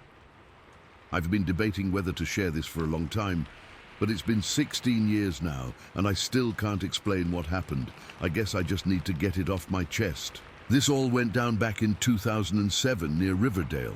Growing up in eastern Ohio, we all heard stories about the Grassmen. But like most people, I figured they were just campfire tales to scare kids.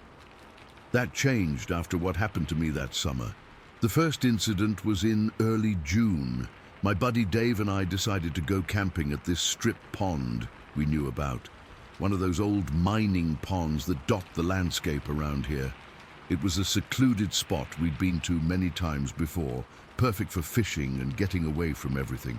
The pond had this high wall on one side, almost like a cliff face, and we always set up our tent on this nice flat area across the water from it.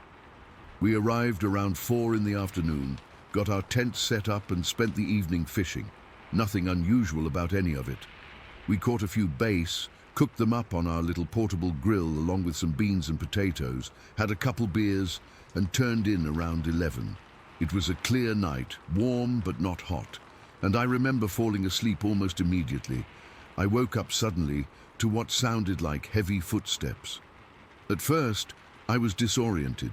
You know how it is when you're jarred awake in an unfamiliar place, but as I became more alert, I realized the footsteps were coming from the direction of that high wall across the pond. I checked my watch. 4 a.m. exactly. Here's the thing that instantly set off alarm bells in my head. That wall was practically vertical. I'm talking about a 70 or 80 degree incline of loose shale and dirt that would be challenging for an experienced climber in broad daylight with proper equipment. And whatever was coming down, it was heavy, really heavy. Each step caused small avalanches of rocks and dirt. I laid there perfectly still, listening as whatever it was reached the bottom and started moving around the edge of the pond. The footsteps were deliberate and spaced far apart, like something with a massive stride. It didn't sound like a deer or any other animal I was familiar with. This was bipedal and huge. I nudged Dave, but the guy could sleep through a tornado. He just grunted and rolled over. Meanwhile, I'm lying there, heart pounding out of my chest, as the footsteps got closer and closer to our tent. When it reached the right side of our tent, couldn't have been more than 5 or 6 feet away. It stopped. That's when I heard the breathing, deep, raspy breathing, like something with massive lungs struggling to get enough air. It wasn't panting like a dog. It was more controlled, more human-like, but much deeper and louder than any person I've ever heard. I was absolutely terrified. My throat was so dry I could barely swallow. When I finally did, I made this small clearing sound with my throat, not intentionally, just a nervous reaction. What happened next still gives me chills. Whatever was outside our tent immediately mimicked the sound, perfectly. Same pitch, same duration, everything. It wasn't an echo, it was deliberate imitation. That's when I lost it. I shouted out, "I've got a gun!" which was a complete lie. We didn't have any weapons except a hunting knife, but it was the first thing that came to mind. Dave stirred a bit at my outburst, but somehow managed to stay asleep. I don't know how. I was shaking so bad I thought I might vomit. After my threat, the thing outside went quiet, for what felt like forever but was probably only 30 seconds. Then I heard it move away from the tent and toward the water's edge. The sound that followed is something I'll never forget. It was scooping water, not like an animal lapping at it, but like a person. I could hear the water being collected and then swallowed in big gulps. It stayed by the water for maybe 5 minutes, though it felt like hours. Then it slowly walked back past our tent. I could feel its presence pause briefly near the entrance, like it was considering coming inside.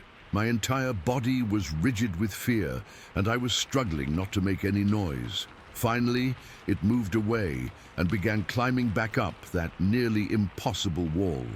I could hear rocks dislodging and tumbling down as it ascended. I didn't sleep a wink the rest of the night. When dawn finally broke, I shook Dave awake and told him what happened. He thought I was messing with him, of course.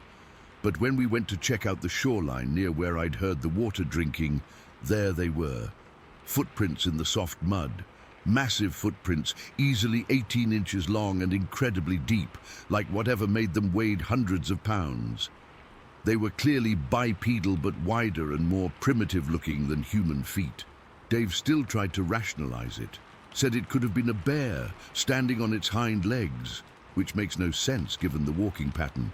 Or maybe some local playing a prank at 4 in the morning, descending a cliff face in the dark.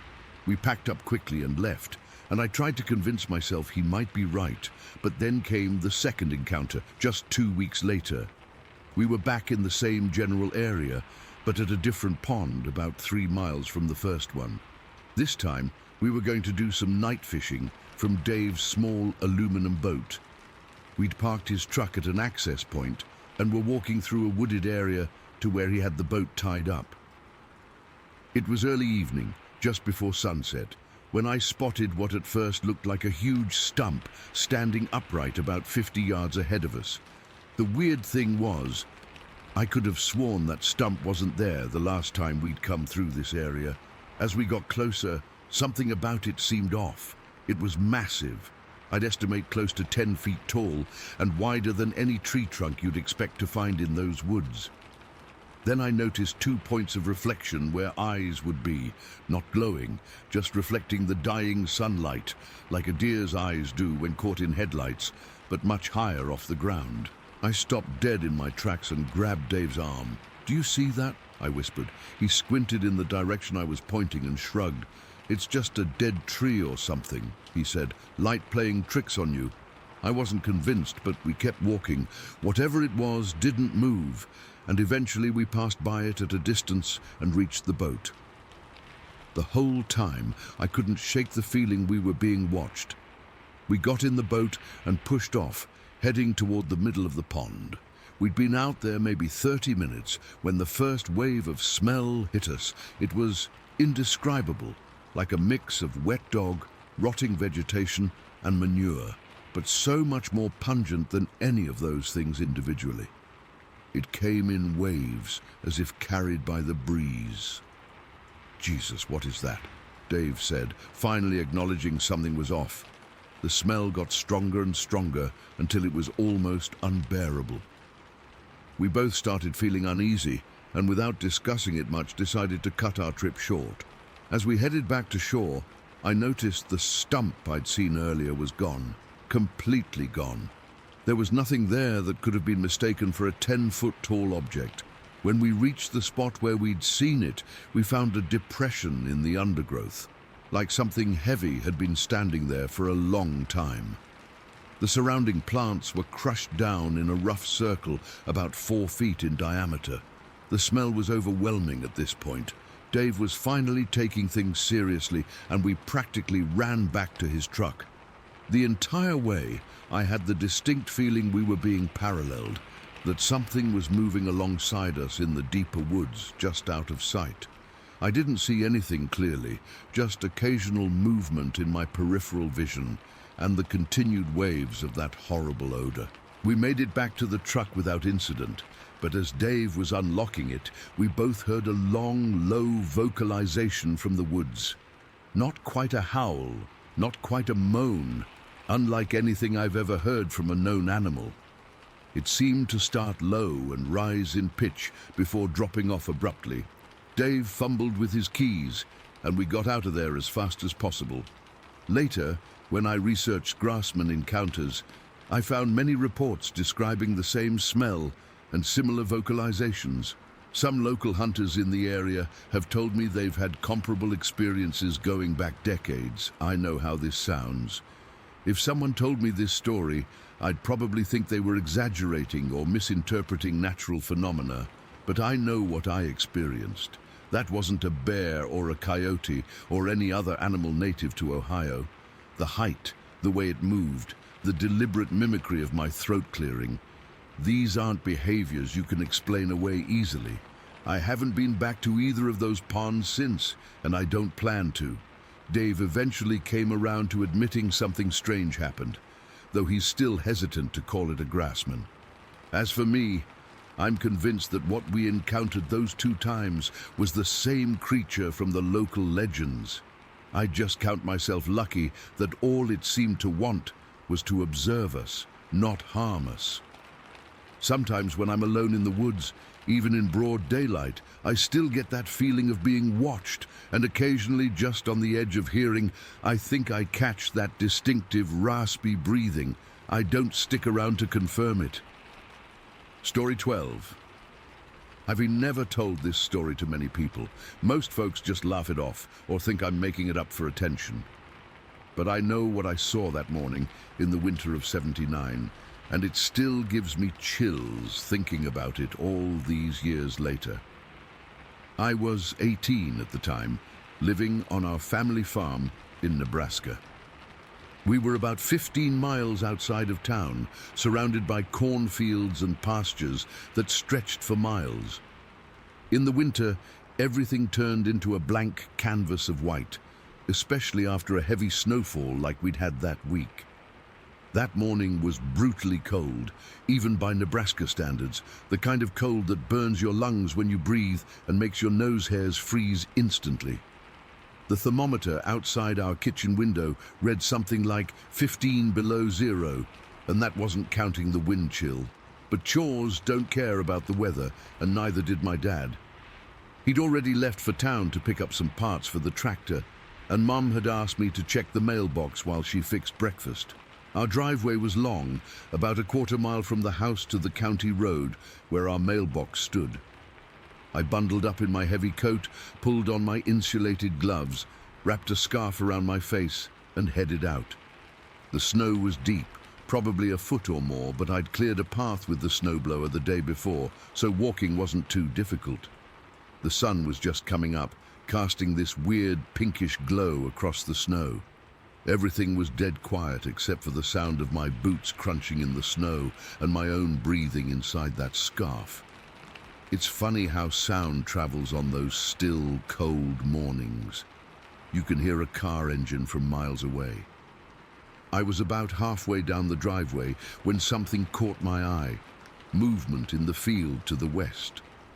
At first, I thought it might be one of our neighbor's cows that had somehow gotten loose, though that would have been strange given the weather. But as I focused on it, I realized it wasn't a cow, not even close. About a quarter-mile away, walking parallel to the shelter belt of cottonwoods and pines that separated our property from the Johnsons, was this figure. I stopped dead in my tracks, my breath catching in my throat. It was tall, much taller than any man I'd ever seen, maybe 7 feet, possibly more. And it was covered in dark brown hair or fur that hung long from its arms and face. The wind was blowing the hair around, and even from that distance, I could see it rippling like waves. What struck me most were its proportions. The arms were all wrong, too long for its body, hanging down almost to its knees, and it wasn't lumbering or shuffling like you might expect from something that big. It was walking with these long, steady strides, cutting through the foot-deep snow like it was nothing.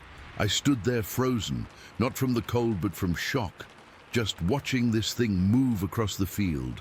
It was walking with purpose, like it knew exactly where it was going.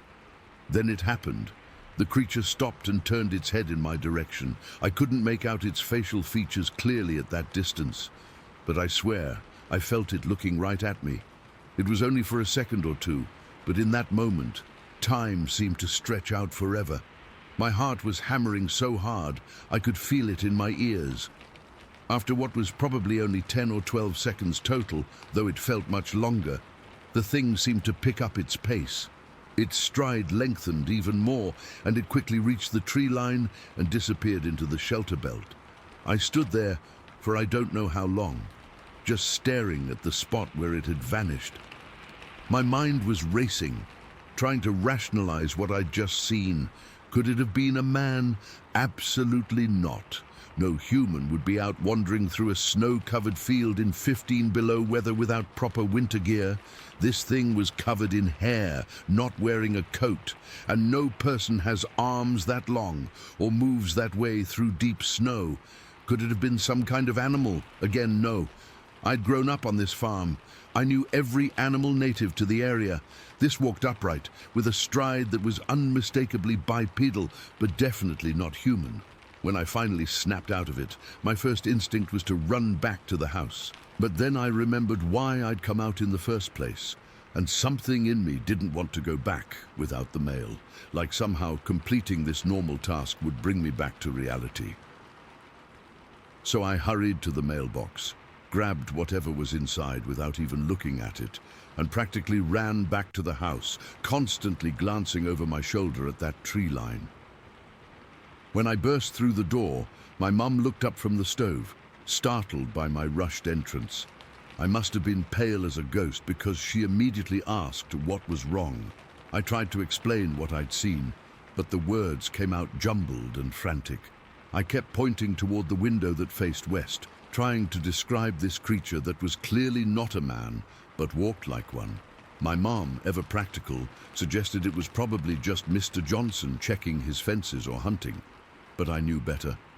Mr. Johnson was in his 60s, barely 5'8", and wouldn't be caught dead trudging through fields in that weather. Besides, what I saw was no human.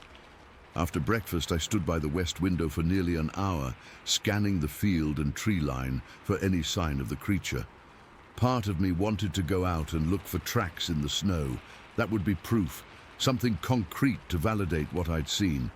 But a stronger part of me was terrified at the thought of venturing out there alone. What if it was still around? What if it was watching the house, waiting? That pasture where I'd seen it wasn't just some random field. It bordered a mature shelter belt that ran for about 2 miles north to south. Those trees typically housed deer in the winter. They'd bed down there during the day to escape the wind, but what I saw was definitely not a deer. When my dad got home around noon, I told him about it. He listened more patiently than my mum had, but I could tell he was skeptical. He suggested it might have been a large deer standing on its hind legs to reach branches, or maybe even a bear, though bears weren't common in our area at all. When I insisted on the human-like qualities and the incredible height, he just shook his head and changed the subject. Later that day, I almost convinced myself to go check for tracks. I got as far as putting on my boots and coat. But by then, the wind had picked up considerably, and I knew any tracks would likely be filled in, or at least partially obscured. That's what I told myself anyway. The truth was, I was scared. Not just nervous or uneasy, but genuinely afraid in a way I'd never experienced before. That night, I had trouble sleeping. Every creak of the old farmhouse, every gust of wind against the windows had me sitting bolt upright in bed. I kept picturing those long arms, that purposeful stride, the way it had looked directly at me. I couldn't shake the feeling that it had recognized me as a human, had known I was watching it. Over the following days, I found myself constantly looking out windows, scanning the fields and tree lines. I volunteered to feed the livestock just so I could be outside, watching and listening, but I never saw the creature again. I did notice something strange, though. For about a week after my sighting, our cattle were unusually agitated. They'd bunched together more tightly than normal and seemed jumpy at the slightest noise, and the dogs, we had 2 farm dogs at the time, refused to go near the west side of the property. They'd follow me anywhere else on the farm, but if I headed toward that field or the shelter belt, they'd whine and turn back. As winter turned to spring and the snow melted away, life returned to normal.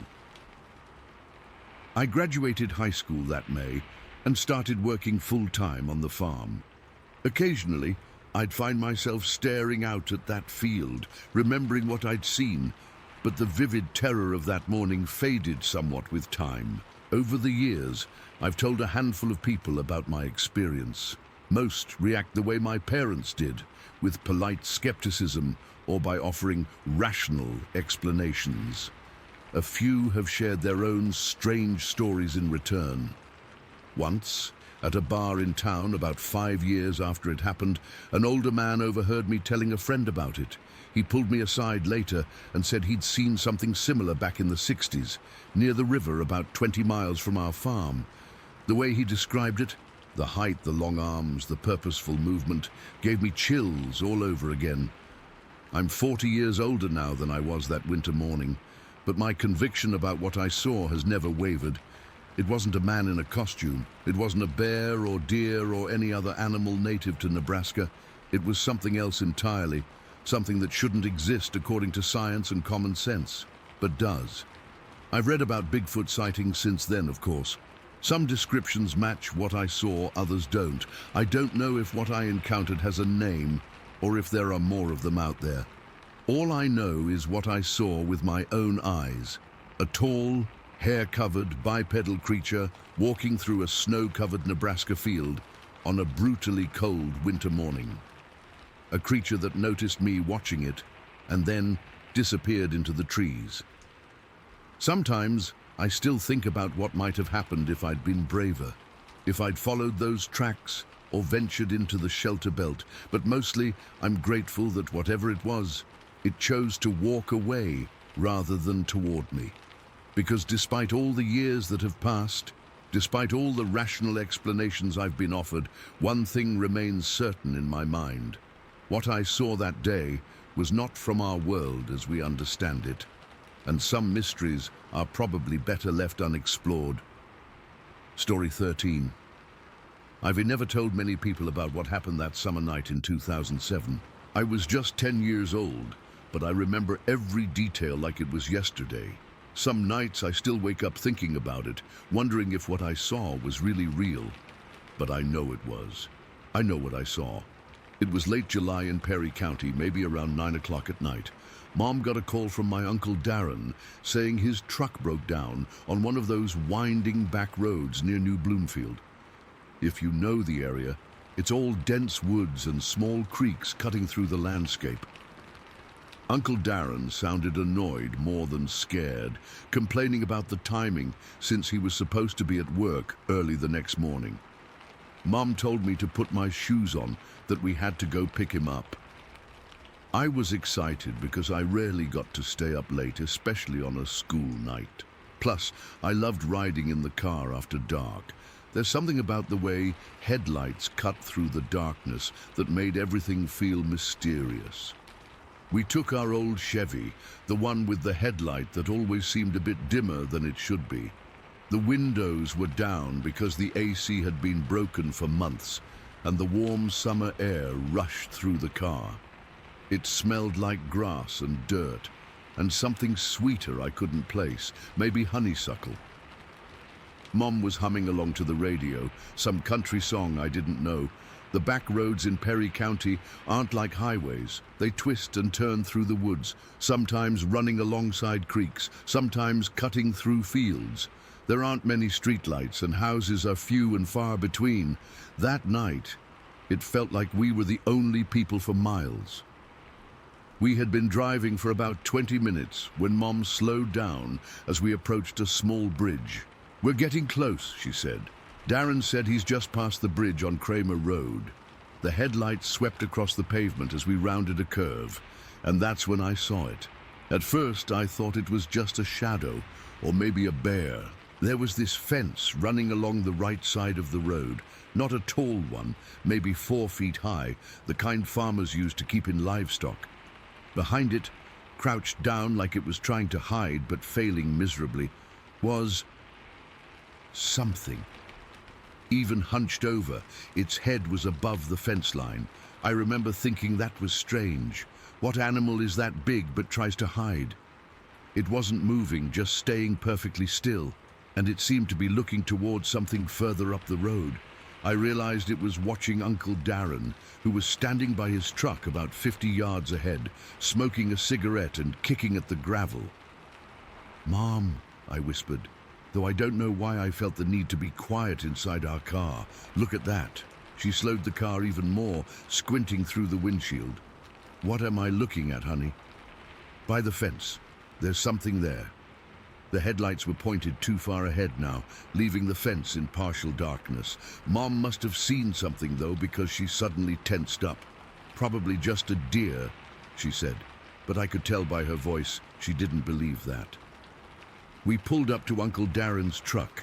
He flicked his cigarette away and approached our car, leaning into Mom's window. "Thanks for coming out.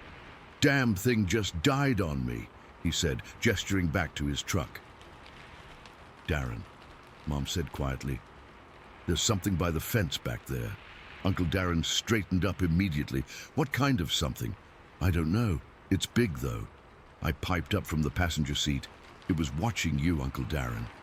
He looked at me, then back down the road. Without saying anything, he walked back to his truck and opened the passenger door. I watched as he pulled out his hunting rifle, the one I'd seen him clean at family barbecues, but never actually use. He grabbed a flashlight from his glove compartment and, using some duct tape he had in the truck bed, quickly attached it to the barrel of the gun. Mom rolled down her window. "Darren, what are you doing?" "Just checking it out." "Probably nothing," he said, but he chambered a round in the rifle anyway. "Stay in the car," Mom told me firmly, but there was no way I was missing this. The second she got out to talk to Uncle Darren, I slipped out too and stayed close behind them. Mom saw me, but must have figured I was safer with them than alone in the car. We walked slowly back down the road, Uncle Darren leading the way with his makeshift rifle flashlight. The beam bounced along the road and then over to the fence line. Mom kept me partially behind her, one hand reaching back to make sure I stayed close. "There," I whispered, pointing. Uncle Darren swung the light to where I was pointing. At first we didn't see anything, just the wooden fence posts and the tall grass beyond. Then Uncle Darren adjusted the light, moving it higher. That's when it stood up. I'll never forget that moment as long as I live. 1 second there was nothing, just darkness and fence posts. The next second, this massive figure rose up from behind the fence. It didn't stand up like a person getting to their feet. It unfolded like something opening up from a compact position to its full height. And its full height was enormous. It towered above the fence, at least 7 feet tall. I remember thinking it could have easily stepped over that fence without even lifting its leg very high. Its body was covered in thick hair that looked almost white or very light grey in the flashlight beam. The hair wasn't smooth like a dog's or a deer's. It was matted in places, hanging in clumps like it had been wet and dried many times. Uncle Darren froze. The light was steady on the creature, and for what felt like an eternity, none of us moved. Not us, not it. I could hear Mom's breathing getting faster, and I pressed myself against her back. The thing had no neck that I could see. Its head just sat between these massive shoulders, and its arms... God, its arms were so long. They hung down almost to its knees, thick and powerful looking. The body was wide, much wider than a person's, with a barrel chest that tapered down to a narrower waist. I couldn't see its face clearly. The hair covered most of it, hanging down like a shaggy mask, but I could tell it was looking right at us. I could feel it studying us, the way we were studying it. Then Uncle Darren shifted his weight, and a twig snapped under his boot. The thing moved so fast it was almost a blur. It turned away from us and took off toward the woods behind it. 2, maybe 3 strides. That's all it took for it to cover the 30 feet from the fence to the tree line. Its movement wasn't like a person running. It was more fluid, more powerful. Each stride covered an impossible distance. One moment it was there, the next it was gone, swallowed by the darkness of the forest. None of us spoke for several seconds. The only sound was the chirping of crickets and our heavy breathing.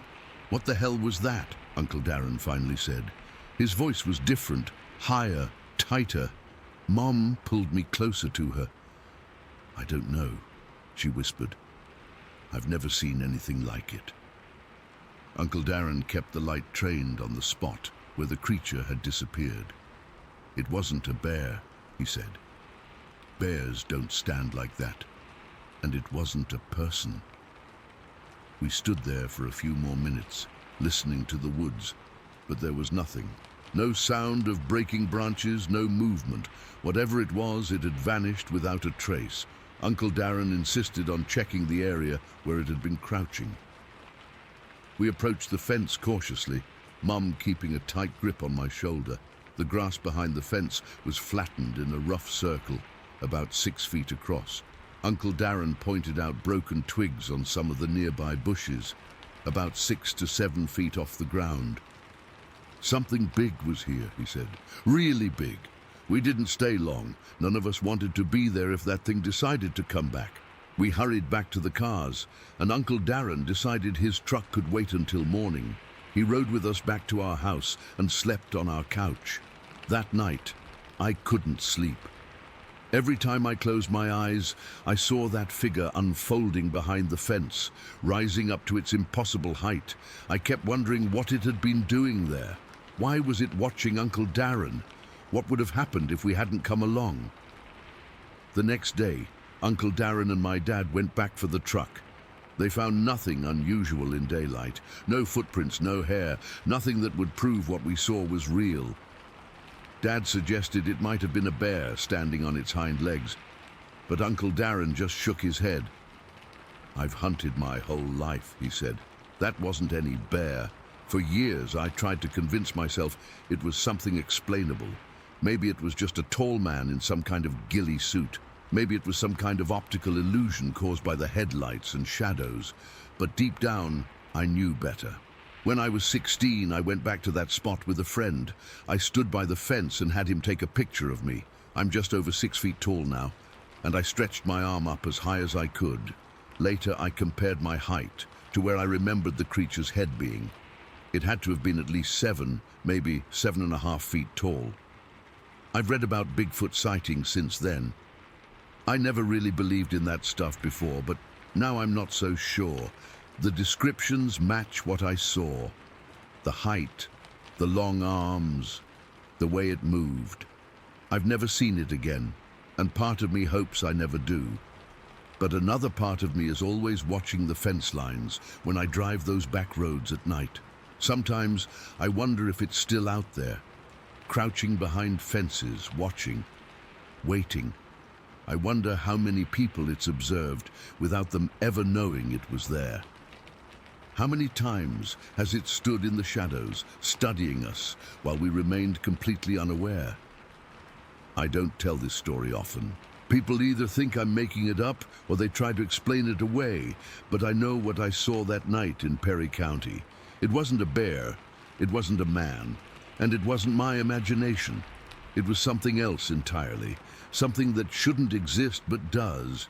And sometimes on summer nights when the windows are open and I hear something moving outside in the darkness, I wonder if it's found me again. Story. I still can't sleep with my window open. It's been 11 years and I still wake up in cold sweats some nights, heart pounding like it's trying to escape my chest. I've told this story to exactly 3 people in my life, and each time they've looked at me like I'm making it up, but I'm not. I wish I was. I was 13 when it happened, living with my parents and little brother in Riverdale, Georgia. Not in the town proper, but on the outskirts where the houses get farther apart and the woods get thicker. Our backyard basically melted into the forest that surrounded Jackson's Lake. Back then, I thought it was the coolest thing ever, having the woods as my playground. Now I can't even go camping without panicking. It was summer break, early July. The days were hot and sticky, but that evening was actually pretty nice. The sun was starting to set, painting everything gold, and there was finally a breeze. I'd spent the day at my friend Amber's place in the Pine Valley trailer park across the woods. We'd been swimming in her above-ground pool and watching movies until her mum said it was getting late and I should head home before dark. I remember checking my flip phone. It was around 8 o'clock, still plenty of light out. My parents weren't super strict, but the rule was always be home before it gets dark. The quickest way home was the trail that ran along the edge of Jackson's Lake and cut through the woods. I'd walked it 1,000,000 times before. The mosquitoes were out in full force that evening. I remember slapping at my legs as I walked, wishing I'd brought bug spray. The lake was really pretty though, all orange and pink from the sunset, with these little ripples from the fish jumping. I wasn't scared at all. Why would I be? I knew these woods like the back of my hand. I was maybe 10 minutes into my walk when I heard it. This loud rustling in the bushes to my right, toward the denser part of the forest. Not like a squirrel or rabbit kind of rustling. This was big. My first thought was maybe a deer, since we saw them all the time. I stopped walking and turned to look. That's when everything in my life changed forever. It wasn't a deer. It wasn't anything I'd ever seen before, anything that should exist in Georgia woods or anywhere else. Standing there, partially hidden by a big oak tree, but clearly visible, was, I don't even know what to call it. A monster? A creature? Some people would say Bigfoot, but that name seems too cartoonish for what I saw. It was massive. I'm not exaggerating when I say it stood at least 7 feet tall, maybe taller. Its body was covered in this shaggy, auburn-colored hair, not quite brown, not quite red, but somewhere in between. The hair wasn't super long, but thick like a winter coat. Its arms were like tree trunks, hanging down almost to its knees, and its shoulders, God, its shoulders were as wide as the hood of my dad's pickup truck. But it was the face that made me freeze. It had this flat, wide nose and deep-set eyes under a prominent brow ridge. Those eyes, they were dark, but not black, more like a really deep brown. And they were looking right at me with what I can only describe as intelligence, not animal intelligence, something else. We just stared at each other. I couldn't move. My brain was screaming at me to run, but my feet felt cemented to the ground. I don't know how long we stood there, probably only seconds, but it felt like hours. Then it made this sound, a low grunt that seemed to come from deep in its chest. That broke the spell. I ran. God, I ran faster than I've ever run in my life. I could hear it moving through the underbrush beside the trail, crashing through branches and bushes. It was making these deep, guttural roars that I still hear in my nightmares. The weird thing was, it never fully came onto the trail. It stayed in the thicker woods, paralleling my path as I sprinted. My lungs were burning. I had a stitch in my side so painful I thought I might throw up, but I didn't dare slow down. The trail curved around the lake, and I kept looking over my shoulder, catching glimpses of russet fur through the trees, moving impossibly fast for something so big. There's a clearing about a quarter-mile from my house, just this grassy field that separates the denser woods from the more sparsely treed area near the neighborhood. When I hit that clearing, the creature stopped dead at the tree line.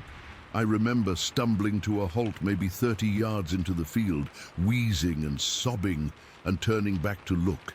It was standing there at the edge of the forest, not moving, just watching me. Even from that distance, I could feel its eyes on me.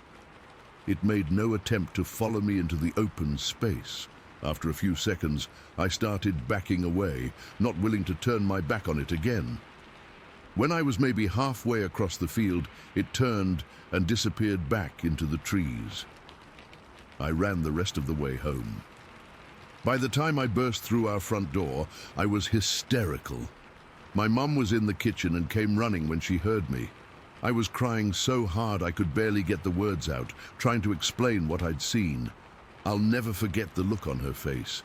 Not disbelief, like I expected, but this kind of grim recognition. She sat me down on the couch, got me a glass of water, and waited until I calmed down enough to speak clearly. Then she told me something that made my blood run cold.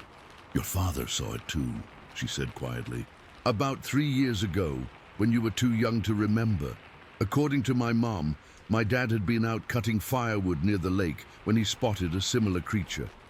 He'd actually chased it, and the thing had climbed up a tree to escape him. Climbed it like it was nothing, despite weighing what must have been hundreds of pounds. My dad had come home white as a sheet and made my mom promise not to tell anyone, afraid people would think he was crazy or drunk. That night, my parents let me sleep in their room. I was too terrified to be alone, jumping at every creak and rustle outside. My dad came home late from his shift at the factory, and I heard them talking in low voices in the hallway. He came in and hugged me for a long time without saying anything. The next morning, over breakfast, my dad told me more. He said Mr. Jackson, who owned the farm about a mile from our house, had found 3 of his cows dead over the past month. Not just dead, their stomachs had been torn open, like something had been feeding on them. The police blamed it on coyotes, but Mr. Jackson had insisted no coyote could do that kind of damage. My dad looked me straight in the eye and said, "I don't know what that thing is, Olivia, but I want you to promise me you won't go in those woods alone anymore." I didn't need to be told twice. I spent the rest of that summer indoors or in our fenced backyard, jumping at shadows. When school started in August, I begged my mum to drive me rather than let me walk the shortcut through the woods. I never saw the creature again, but sometimes at night, especially during summer, I'd hear strange calls from the forest. Not quite human, not quite animal. My little brother thought I was being a baby, afraid of the dark. But my parents never questioned it when I asked them to close and lock my window, even on the hottest nights. We moved away from that house 2 years later, when my dad got a job in Atlanta. I was secretly relieved, though I never told them that was why.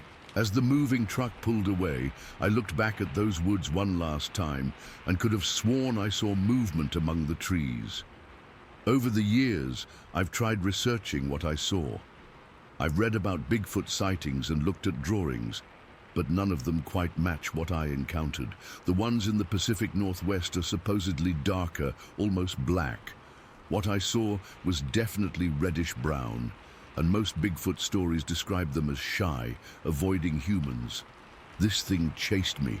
It was aggressive. The strangest part is, there have never been any official Bigfoot sightings reported in Riverdale that I could find. Sometimes I wonder if whatever I saw that day was something else entirely, something local to those specific woods that most people never encounter. I went back once, about 5 years ago, just to see if the place was as scary as I remembered. The trail was still there, though more overgrown.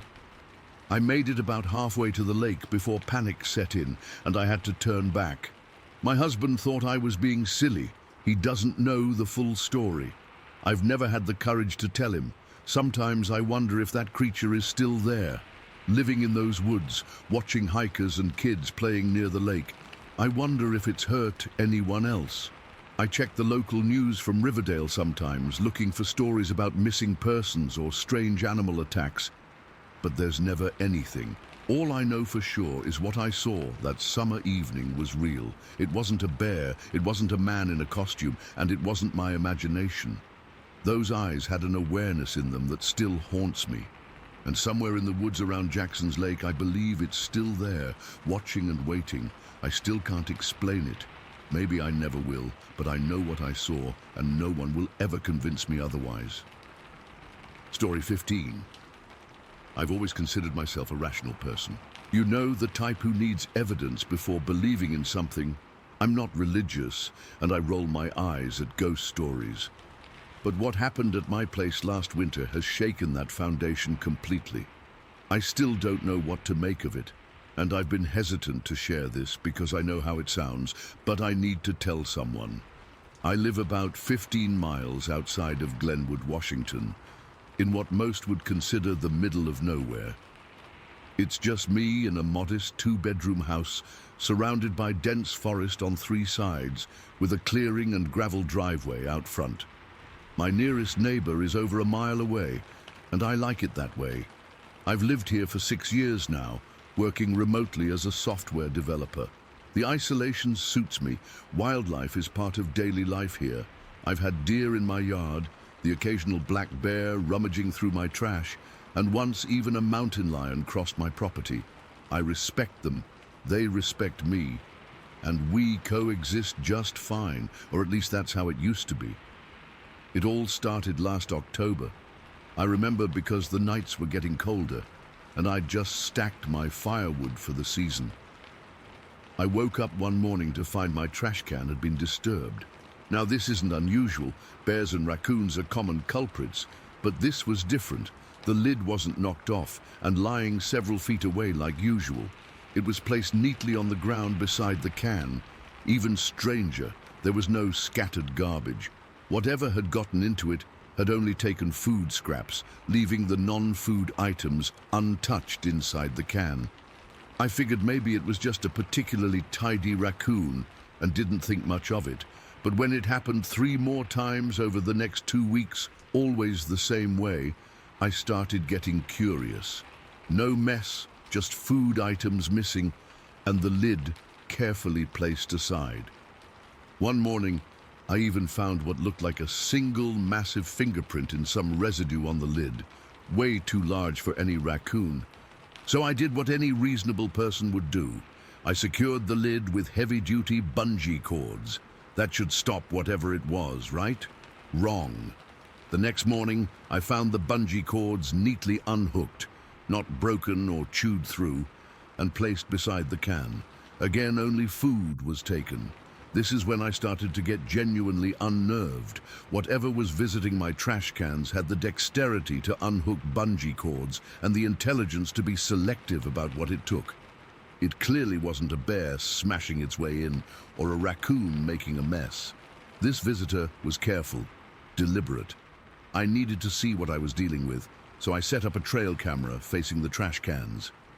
I checked the setup twice to make sure it was working correctly and went to bed feeling like I'd finally get some answers. The next morning, I rushed out to check the camera, only to find it had been physically turned to face a tree directly behind it. Not knocked over, turned, as if whatever it was knew exactly what the camera was and how to avoid being captured on it. That's when the cold reality hit me. I was dealing with something intelligent, something that understood human technology enough to avoid it, something that walked on 2 legs and had hands dexterous enough to unhook bungee cords and manipulate a camera. Around this time, something else started happening. I began finding what I can only describe as gifts on my porch. The first was a small pile of sticks arranged in what looked like a tic-tac-toe pattern. I almost swept it away, thinking it was just debris blown by the wind, but the deliberate arrangement stopped me. There was no way this was random. 3 days later, After another night of selectively emptied trash, I found a smooth, unusually shaped stone placed in the center of my welcome mat. The stone was polished, as if it had been handled for a long time. A week after that, it was a small bunch of dried wildflowers neatly bound with a piece of grass. Each gift appeared after nights when food was taken from my garbage. By now, I was both fascinated and terrified.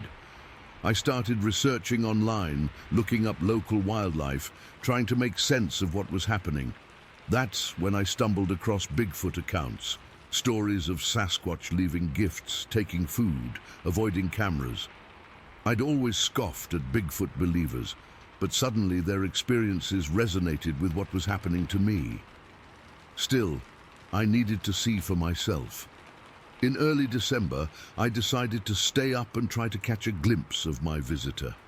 I turned off all the lights in the house and sat silently on my porch, bundled in blankets against the cold. I had a powerful flashlight beside me, but decided not to use it unless absolutely necessary. Something told me that flooding the area with light would scare whatever it was away permanently. It was around midnight when I heard it. Heavy footsteps, definitely bipedal, moving carefully around the side of my house toward the trash cans. The footfalls were nothing like a human's. Each step had weight behind it that made the frozen ground creak. I held my breath, heart pounding so loudly I was sure the creature could hear it. Then came the sound of a bungee cord being carefully unhooked, followed by the gentle removal of the trash can lid. I was about 20 yards away, shrouded in darkness on my porch, frozen in place. Every instinct told me to grab my flashlight, to finally see what had been visiting me for months, but some deeper intuition kept me still. I can't explain it. I just knew that shining a light would violate some unspoken agreement between us. So I sat there, barely breathing, as my unseen visitor methodically went through my trash, taking only what it wanted. After what felt like forever, but was probably only minutes, I heard the lid being gently replaced and the bungee cord being reattached, not exactly as I had secured it, but in its own effective way. Then those heavy footsteps retreated back into the forest, branches softly crackling as they faded into the distance. I didn't sleep that night. In the morning, I checked the trash can. As expected, food scraps were gone and everything else was intact. But this time, centered perfectly on my porch, was a large, weathered deer antler. It must have been at least 3 years old, worn smooth in places, as if it had been handled repeatedly. This wasn't something found by chance in the woods. This was a possession, something valued, now given to me. After that night, I stopped trying to prevent whatever it was from taking food. Instead, I started leaving specific things out. Fruit, bread, even some cooked meat once. They were always taken and always replaced with something, interesting rocks, feathers, once even what appeared to be a very old arrowhead that I later learned could be hundreds of years old. This exchange continued through the winter. I never directly saw the creature, though sometimes at night I'd hear those distinctive footsteps or catch glimpses of movement at the edge of my property, always just beyond where my eyes could focus clearly in the darkness. Once, I found a handprint in the snow that made my blood run cold, over 16 inches from palm to fingertip, with distinctive, non-human proportions. By this point, I was convinced I was experiencing contact with what most people would call a Bigfoot. The evidence was overwhelming. The intelligence, the hands capable of fine motor skills, the clear understanding of reciprocity, the deliberate avoidance of detection. This wasn't just an animal looking for food. This was something much more complex. The visits continued regularly until late February, then gradually became less frequent. By March, they'd stopped altogether. I don't know why. Maybe it migrated elsewhere as spring approached, or maybe our strange relationship had run its course. The last gift I received was a perfectly round piece of polished obsidian, so black it seemed to absorb the light around it. I've thought about putting out trail cameras again, or even reaching out to Bigfoot researchers, but something stops me. What happened between me and whatever visited my property feels personal, almost sacred. I worry that trying to prove it to others would somehow diminish the experience, or worse, prevent it from ever happening again. It's been 8 months now, and I've told no one until posting this. My rational mind still struggles to accept what happened, but I know what I experienced wasn't imaginary. The gifts remain on my mantle. The stones, the arrowhead, that ancient deer antler. Physical proof that something intelligent shared my space for a time. Winter is approaching again, and I find myself leaving food out occasionally just in case. I've even caught myself arranging sticks in patterns on the edge of my property, a message I hope might be understood. I don't know if my visitor will return, but I've left the porch light off every night since October, just in case. Story 16. I never thought I'd be sharing this story, but honestly, I need to tell someone what happened to us. I can't sleep well anymore, and I keep replaying everything in my head. My wife Emma and I moved to southern Oregon about 2 years ago, trying to get away from the chaos of city living. We found this perfect little spot, 6 miles from the nearest paved road, completely off-grid with solar panels and a well. It was our dream setup. We built a small cabin ourselves, cleared enough land for a garden, and were pretty much living the homesteader life we'd always wanted. Everything was peaceful until this past July. I remember the date exactly, July 12th, 2023, because that's when things started getting weird. It was sunset, and I was chopping some firewood while Emma was inside making dinner. Our dog Max was running around the property like he always did. He's a German Shepherd mix, about 90 pounds and normally fearless. That evening, I heard it for the first time, 3 distinct knocks coming from the woods, evenly spaced like someone was deliberately making them. Knock, knock, knock. It wasn't random like a branch falling or an animal moving around. These were purposeful. I stopped chopping and listened. About 30 seconds later, there it was again. 3 more knocks, same pattern, same direction. I called out thinking maybe it was a hiker who'd gotten lost, but nobody answered. I walked toward the tree line with my flashlight but didn't see anything. Max was acting normal, so I figured maybe it was just a woodpecker or something and went back to what I was doing. The next night, Emma and I were sitting on our porch after dinner. The sun had just gone down and we were having some tea, enjoying the quiet. Then we heard it again, the knocks. But this time they were closer, maybe 50 yards from our cabin. What really freaked me out was the sound that came after. Something big moving through the underbrush, and I mean big. Not a deer or coyote. This sounded heavy, like branches breaking under significant weight. I switched on our porch light, but it only reaches about 20 feet into the darkness. Whatever was making the noise stayed just beyond that circle of light. Max started growling, which was unusual for him. He's normally chill unless there's a real threat. "What do you think that is?" Emma whispered. I told her I didn't know, but I grabbed my rifle just in case and kept it by the door that night. The next morning, I went to check around the property and noticed something odd near the edge of the woods. 3 rocks stacked on top of each other next to a tree. Now, I know rock stacking is a thing hikers do sometimes, but we don't get hikers out here. We're miles from any trail, and our property is clearly marked with no trespassing signs. Later that day, while checking our property boundary, I found several sticks jammed vertically into the ground in a line, about 10 feet apart. They weren't just fallen sticks. Someone or something had deliberately placed them there. When I told Emma, she suggested maybe local kids were messing with us, but we haven't seen any kids out here ever. The nearest neighbor is 3 miles away. That night, the knocks came again, this time from a different direction, like whatever it was had circled around our property. Then I heard our compost barrel move. It's pretty heavy, especially when full, and sits about 40 yards from the house. When I went to check it in the morning, it had been moved about 10 feet from its original spot. but not tipped over. Nothing was spilled, just moved, like something had pushed it while looking through it, but was careful not to make a mess.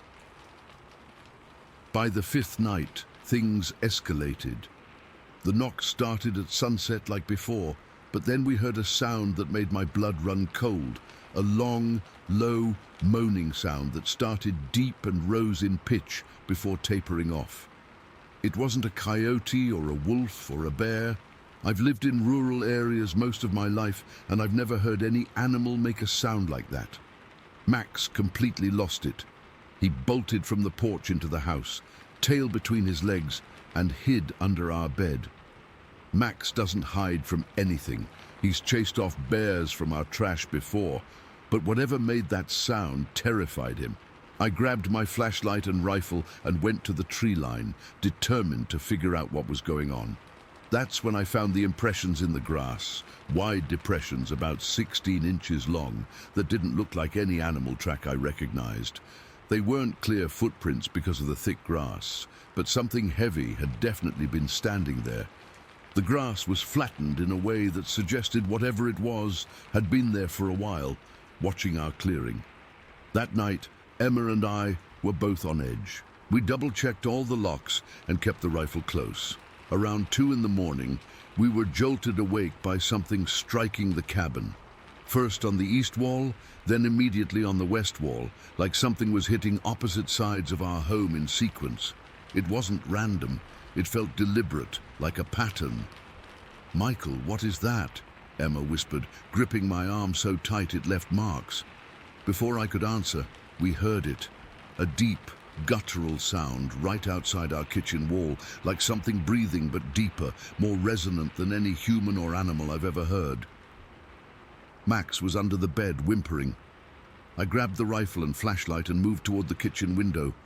Emma begged me not to look, but I had to know what was out there.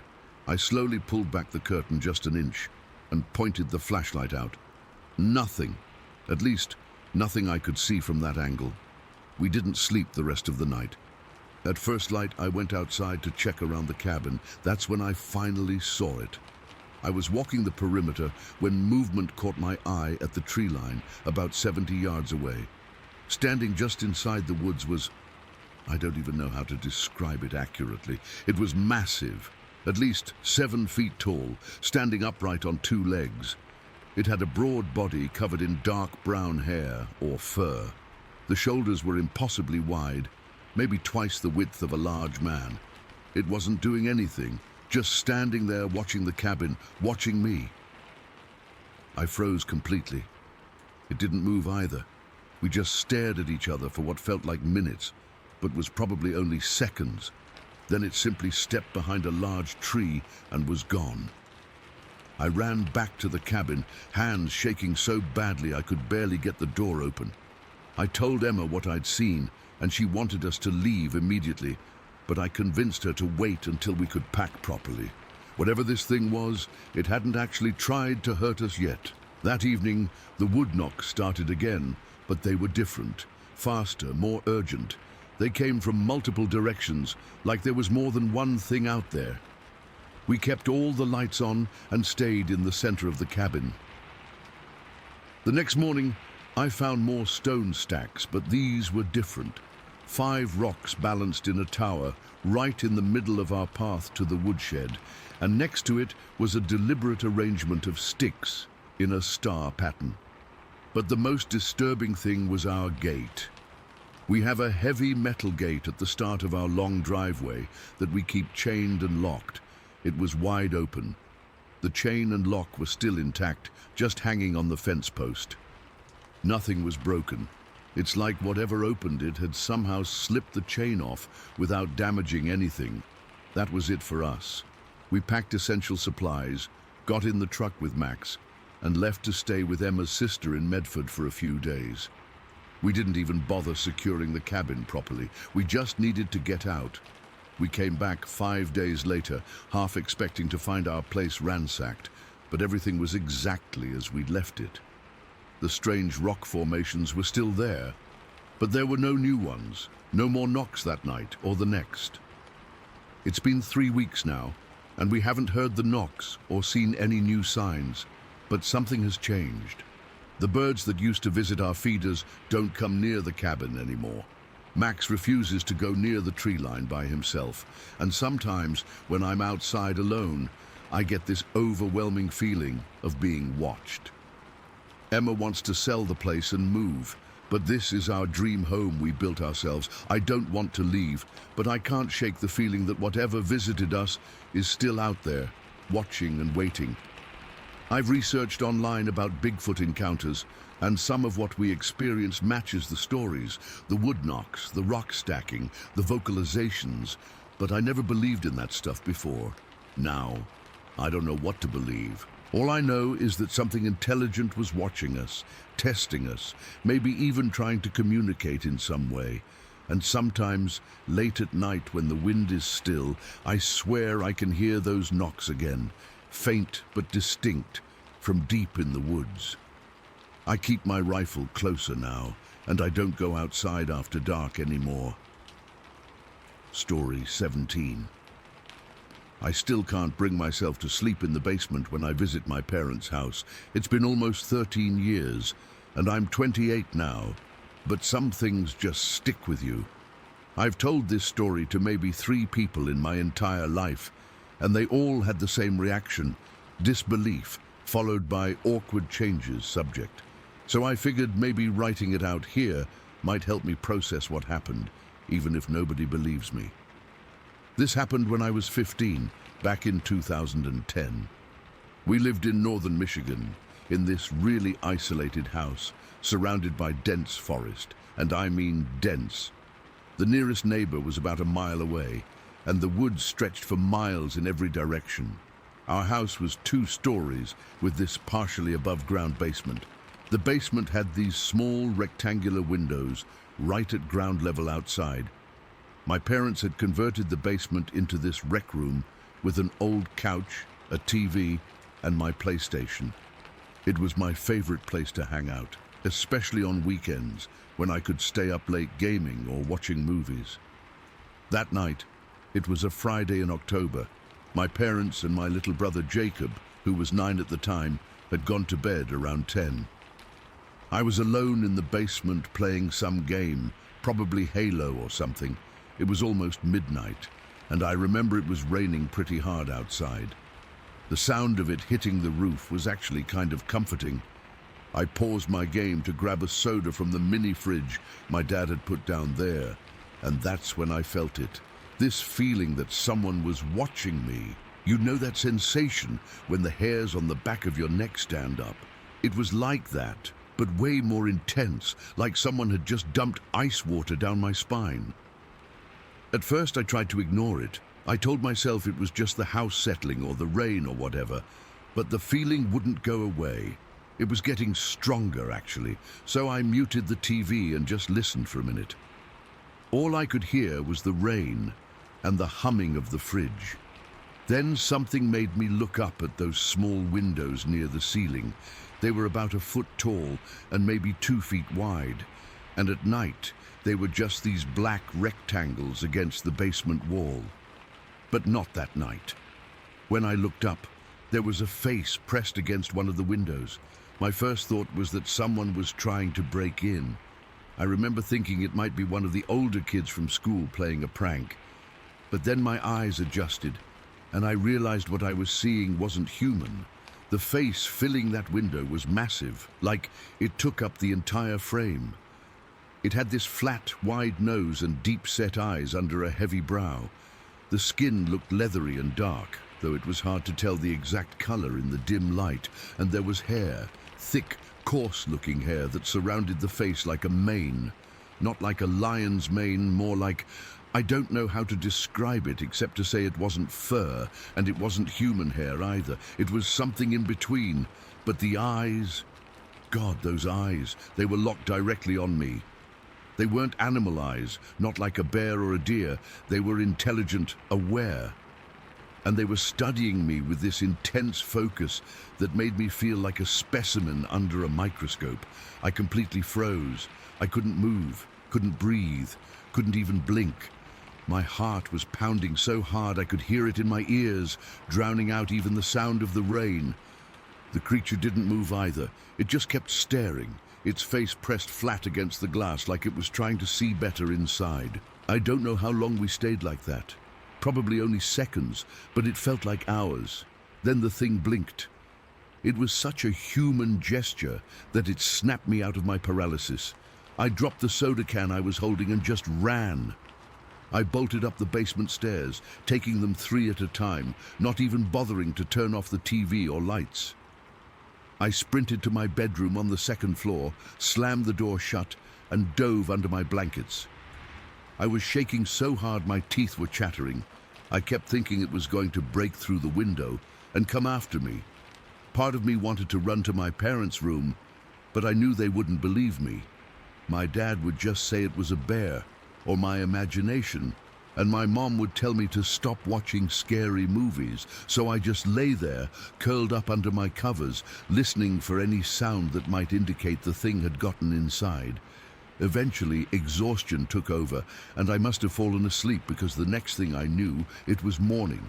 The first thing I did was check the area outside the basement window. I was hoping to find footprints or something that would prove what I'd seen was real. But the ground was mostly pine needles and leaves, and the rain had washed away any clear tracks. There were some broken branches nearby, and what looked like a depression in the ground, but nothing conclusive. I didn't tell my parents what happened. I'd tried telling them about weird things I'd seen in the woods before, and they always dismissed it. My dad would say, "That's just your imagination running wild, Tyler," or "It was probably just a deer." So I kept it to myself. But that wasn't the end of it. Over the next few weeks, strange things started happening around our property. The first thing I noticed was the knocking. It would always happen at night, usually between 11 and 1 in the morning. It sounded like someone was rapping their knuckles against the exterior walls of our house. Not like branches hitting the siding. This was deliberate. 3 distinct knocks, pause, then 3 more. Sometimes it would move around the house, starting at one side and working its way around to the other. My parents heard it too, but my dad insisted it was just the house settling or branches hitting the windows. But I knew better. No branch makes that kind of rhythmic, intentional sound. Then there were the footsteps in the forest. I'd hear them when I was taking out the trash at night, or when I was sitting on our back deck. Heavy footsteps, way too loud to be a deer.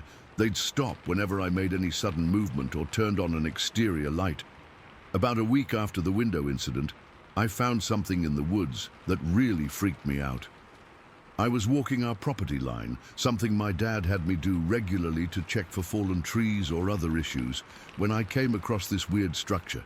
It was a small tree, maybe about 8 feet tall, that had been bent over and wedged between 2 other trees. The thing is, it wasn't broken or damaged.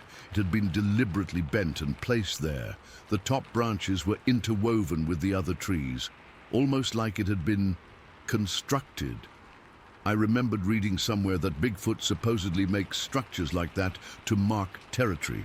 I took a picture of it with my flip phone, but the quality was so bad you could barely tell what it was. When I showed my dad, he said a storm had probably knocked it over, but there hadn't been any major storms since before the window incident, and this looked too deliberate. I never saw the face at the window again, but I felt its presence constantly. Whenever I was alone in the basement, that feeling of being watched would return. I started avoiding looking at those windows after dark. I'd position myself so my back was to the wall, or I'd hang blankets over them. My mum thought I was being weird, but she didn't question it too much. Just typical teenage behavior, I guess. Sometimes at night, I'd hear movement outside my bedroom window. My room was on the 2nd floor, so logically, nothing should have been able to reach it, but I'd hear this soft scratching sound, like something was running its fingers along the siding right outside. I'd lie perfectly still, barely breathing, until it went away. The woods behind our house had always been a place I loved exploring, but after that night, I couldn't bring myself to go too deep into them alone. I always felt like something was following me, just out of sight. Once I even thought I caught a glimpse of a large, dark figure moving between the trees, but it was gone so quickly I couldn't be sure. My family lived in that house until I left for college. The strange occurrences never completely stopped, but they became less frequent over time. Maybe the thing lost interest, or maybe it moved on to somewhere else. I'm an adult now with a job and an apartment in the city, far away from those woods. But I still visit my family a few times a year. My parents and brother still live in that same house. Jacob has the basement bedroom now, and he's never mentioned seeing or hearing anything strange. Maybe it was just focused on me for some reason, but every time I visit, I refuse to sleep in the basement. I take the couch upstairs instead. My family thinks I'm just being stubborn, but they don't know the real reason. And whenever I go down to the basement for any reason, I find myself unable to look at those small windows. I'm terrified that if I do, I'll see that face again, pressed against the glass, those intelligent eyes staring directly into mine. I've researched Bigfoot sightings in northern Michigan since then, and there have been quite a few reports in our county. Some descriptions match exactly what I saw. The flat nose, the deep-set eyes, the surrounding hair. I'm convinced that's what was watching me that night. Whatever it was real. It wasn't a bear, it wasn't a person in a costume, and it definitely wasn't my imagination. Something was out there in those woods, something that was curious enough about me to press its face against my window and watch me. And sometimes, on rainy nights when I'm alone in my apartment, I still get that feeling of being watched, and I have to check every window and door before I can sleep. Story 18. I never thought I'd be sharing this, but it's been almost 17 years and I still can't shake what happened that night in Montana. It was July of 2006. I was 24 then, and my buddies, Dave, Mike, and Kyle, and I had this tradition of doing a big camping trip every summer. We'd been friends since high school, and even though we'd all moved to different parts of the state for work, we made sure to keep this tradition alive. That year we decided on Flathead National Forest. Mike's uncle had told him about this really secluded spot, way off the main trails, where you could camp without running into other people. It sounded perfect. Just us guys, some beer, fishing, and the wilderness. The drive there took longer than expected. We got lost twice, trying to find the unmarked Forest Service road Mike's uncle had described. It was already mid-afternoon by the time we parked the truck at the trailhead. We had about a 2-hour hike to reach the camping spot, loaded down with our gear, coolers, and tents. The hike in was beautiful. The forest was dense, tall pines everywhere, lots of undergrowth, and this amazing earthy smell. We crossed a couple small streams, saw some deer tracks, and even spotted a bald eagle soaring overhead. Dave kept saying it was pristine, and he wasn't wrong. You could tell not many people made it out this far. We reached the spot around 6 in the evening. It was perfect. A small clearing near a creek with enough flat ground for our tents. The trees around us were massive, old-growth pines that must have been there for hundreds of years. They towered over everything, making us feel tiny in comparison. We set up camp quickly, 2 tents, a fire pit, and hung our food in a tree about 50 yards from camp. Bear country, you know. The evening was going great. We grilled some steaks on the portable grill, cracked open beers, and started telling the same old stories we always did on these trips. Normal stuff. I remember checking my watch around 9:30. The sun had set, and we had the fire going strong. That's when I first noticed something felt off. The forest had gotten quiet, like unnaturally quiet. Usually at night you hear all kinds of sounds, owls, insects, small animals rustling in the underbrush. But suddenly there was nothing. Kyle noticed it too. "You guys hear that?" he asked. "Hear what?" Mike said, taking a swig of his beer. "Exactly," Kyle said. "There's nothing to hear."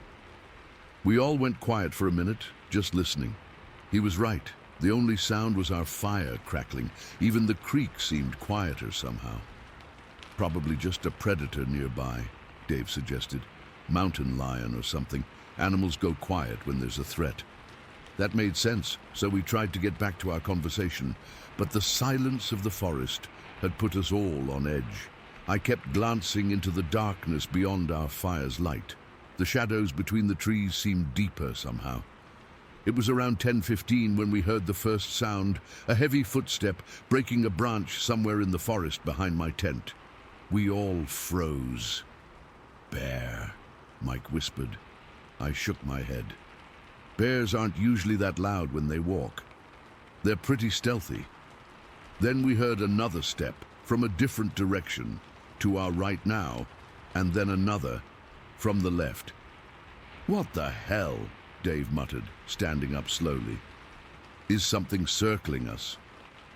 We all got to our feet, staring out into the darkness. Mike grabbed the flashlight from beside his camp chair and pointed it toward where we'd heard the last sound, but the beam didn't penetrate far enough into the thick forest. "Hello?" Kyle called out. "Anyone there?"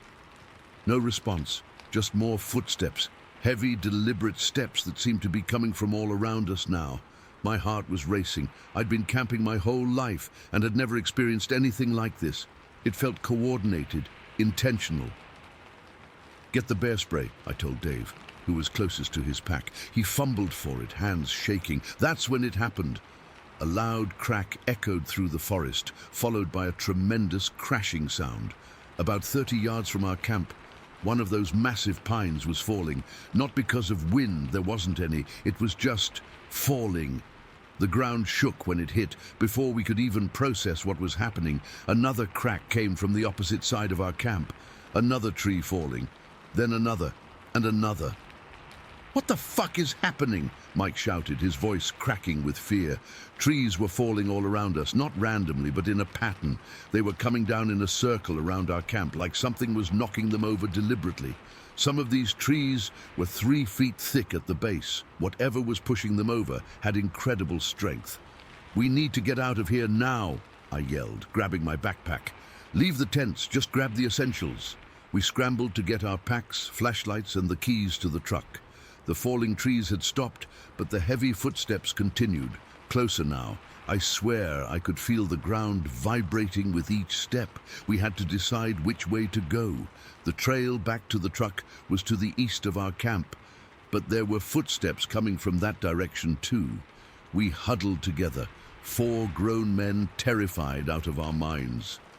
"We just have to make a run for it," Kyle said. "The trail, it's our only way out." We nodded, clicked on our flashlights, and started moving. The beams bounced wildly as we half jogged, half stumbled down the trail.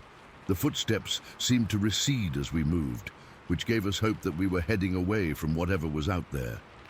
We'd been moving for maybe 5 minutes when Dave, who was bringing up the rear, suddenly gasped and grabbed my shoulder so hard it hurt. "Look!" he hissed, pointing his flashlight back down the trail. I turned and saw it, just for a second before it moved out of the beam's range. A large, dark shape crossing the trail, maybe 50 yards behind us. It was massive, with broad shoulders, and despite its size, it moved with this surprising quickness and agility. It wasn't a bear. Bears don't move like that. This thing was upright, moving on 2 legs. "Go, go!" I shouted, and we broke into a full sprint. The trail was rough, roots, rocks, and fallen branches everywhere. Kyle tripped and went down hard, scraping his hands and face. We hauled him up and kept going. Behind us, we could hear movement in the forest on both sides of the trail, crashing through the underbrush, snapping branches. Not just one thing, but multiple things, keeping pace with us, sometimes getting ahead and crossing the trail in front of us. They were herding us, and the sounds they made, deep, guttural grunts that didn't sound like any animal I've ever heard. Not quite human, but not completely animal either. Every time we heard one of those grunts, it seemed to be answered by another grunt from a different direction. We'd been running for maybe 20 minutes, though it felt like hours. My lungs were burning and my legs felt like lead. The truck couldn't be much farther. That's when the footsteps changed. They became more aggressive, heavier, faster. Whatever was chasing us was done playing games. "They're coming!" Mike yelled. I risked a glance back, and saw movement everywhere. Dark shapes moving through the trees, parallel to the trail. When crossed the path maybe 30 yards back, and in the brief flash of my light, I saw it clearly enough to know this wasn't a person in a costume or a known animal. It was at least 8 feet tall, covered in dark hair, with long arms and that distinctive silhouette that anyone who's ever seen a picture of Bigfoot would recognize. But this wasn't a blurry photo or a hoax. This was real, right there in front of me, and it was pissed off. The last quarter mile to the truck was the most terrifying experience of my life. These things were all around us, moving through the forest with ease despite their size, sometimes hitting trees so hard we could feel the impact through the ground. The grunting had turned into something else, a deep rumbling sound that I felt more than heard, like it was resonating in my chest cavity. Finally, the trail opened up and our truck was there, exactly where we'd left it. We piled in, fumbling with the keys. Mike dropped them, and I thought we were dead for sure, but he snatched them up and got the engine started. As we pulled away, headlights illuminating the trailhead, I looked back one last time. At the edge of the light where the forest began, I saw them, 3 massive figures standing just within the tree line, watching us leave. They didn't try to follow us onto the open road. They just stood there, still as statues, until we rounded a bend and they disappeared from view. The drive back to civilization was completely silent.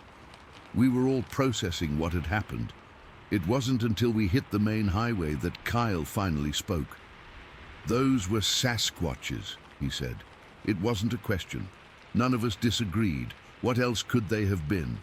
What else could knock over full-grown trees like they were toothpicks?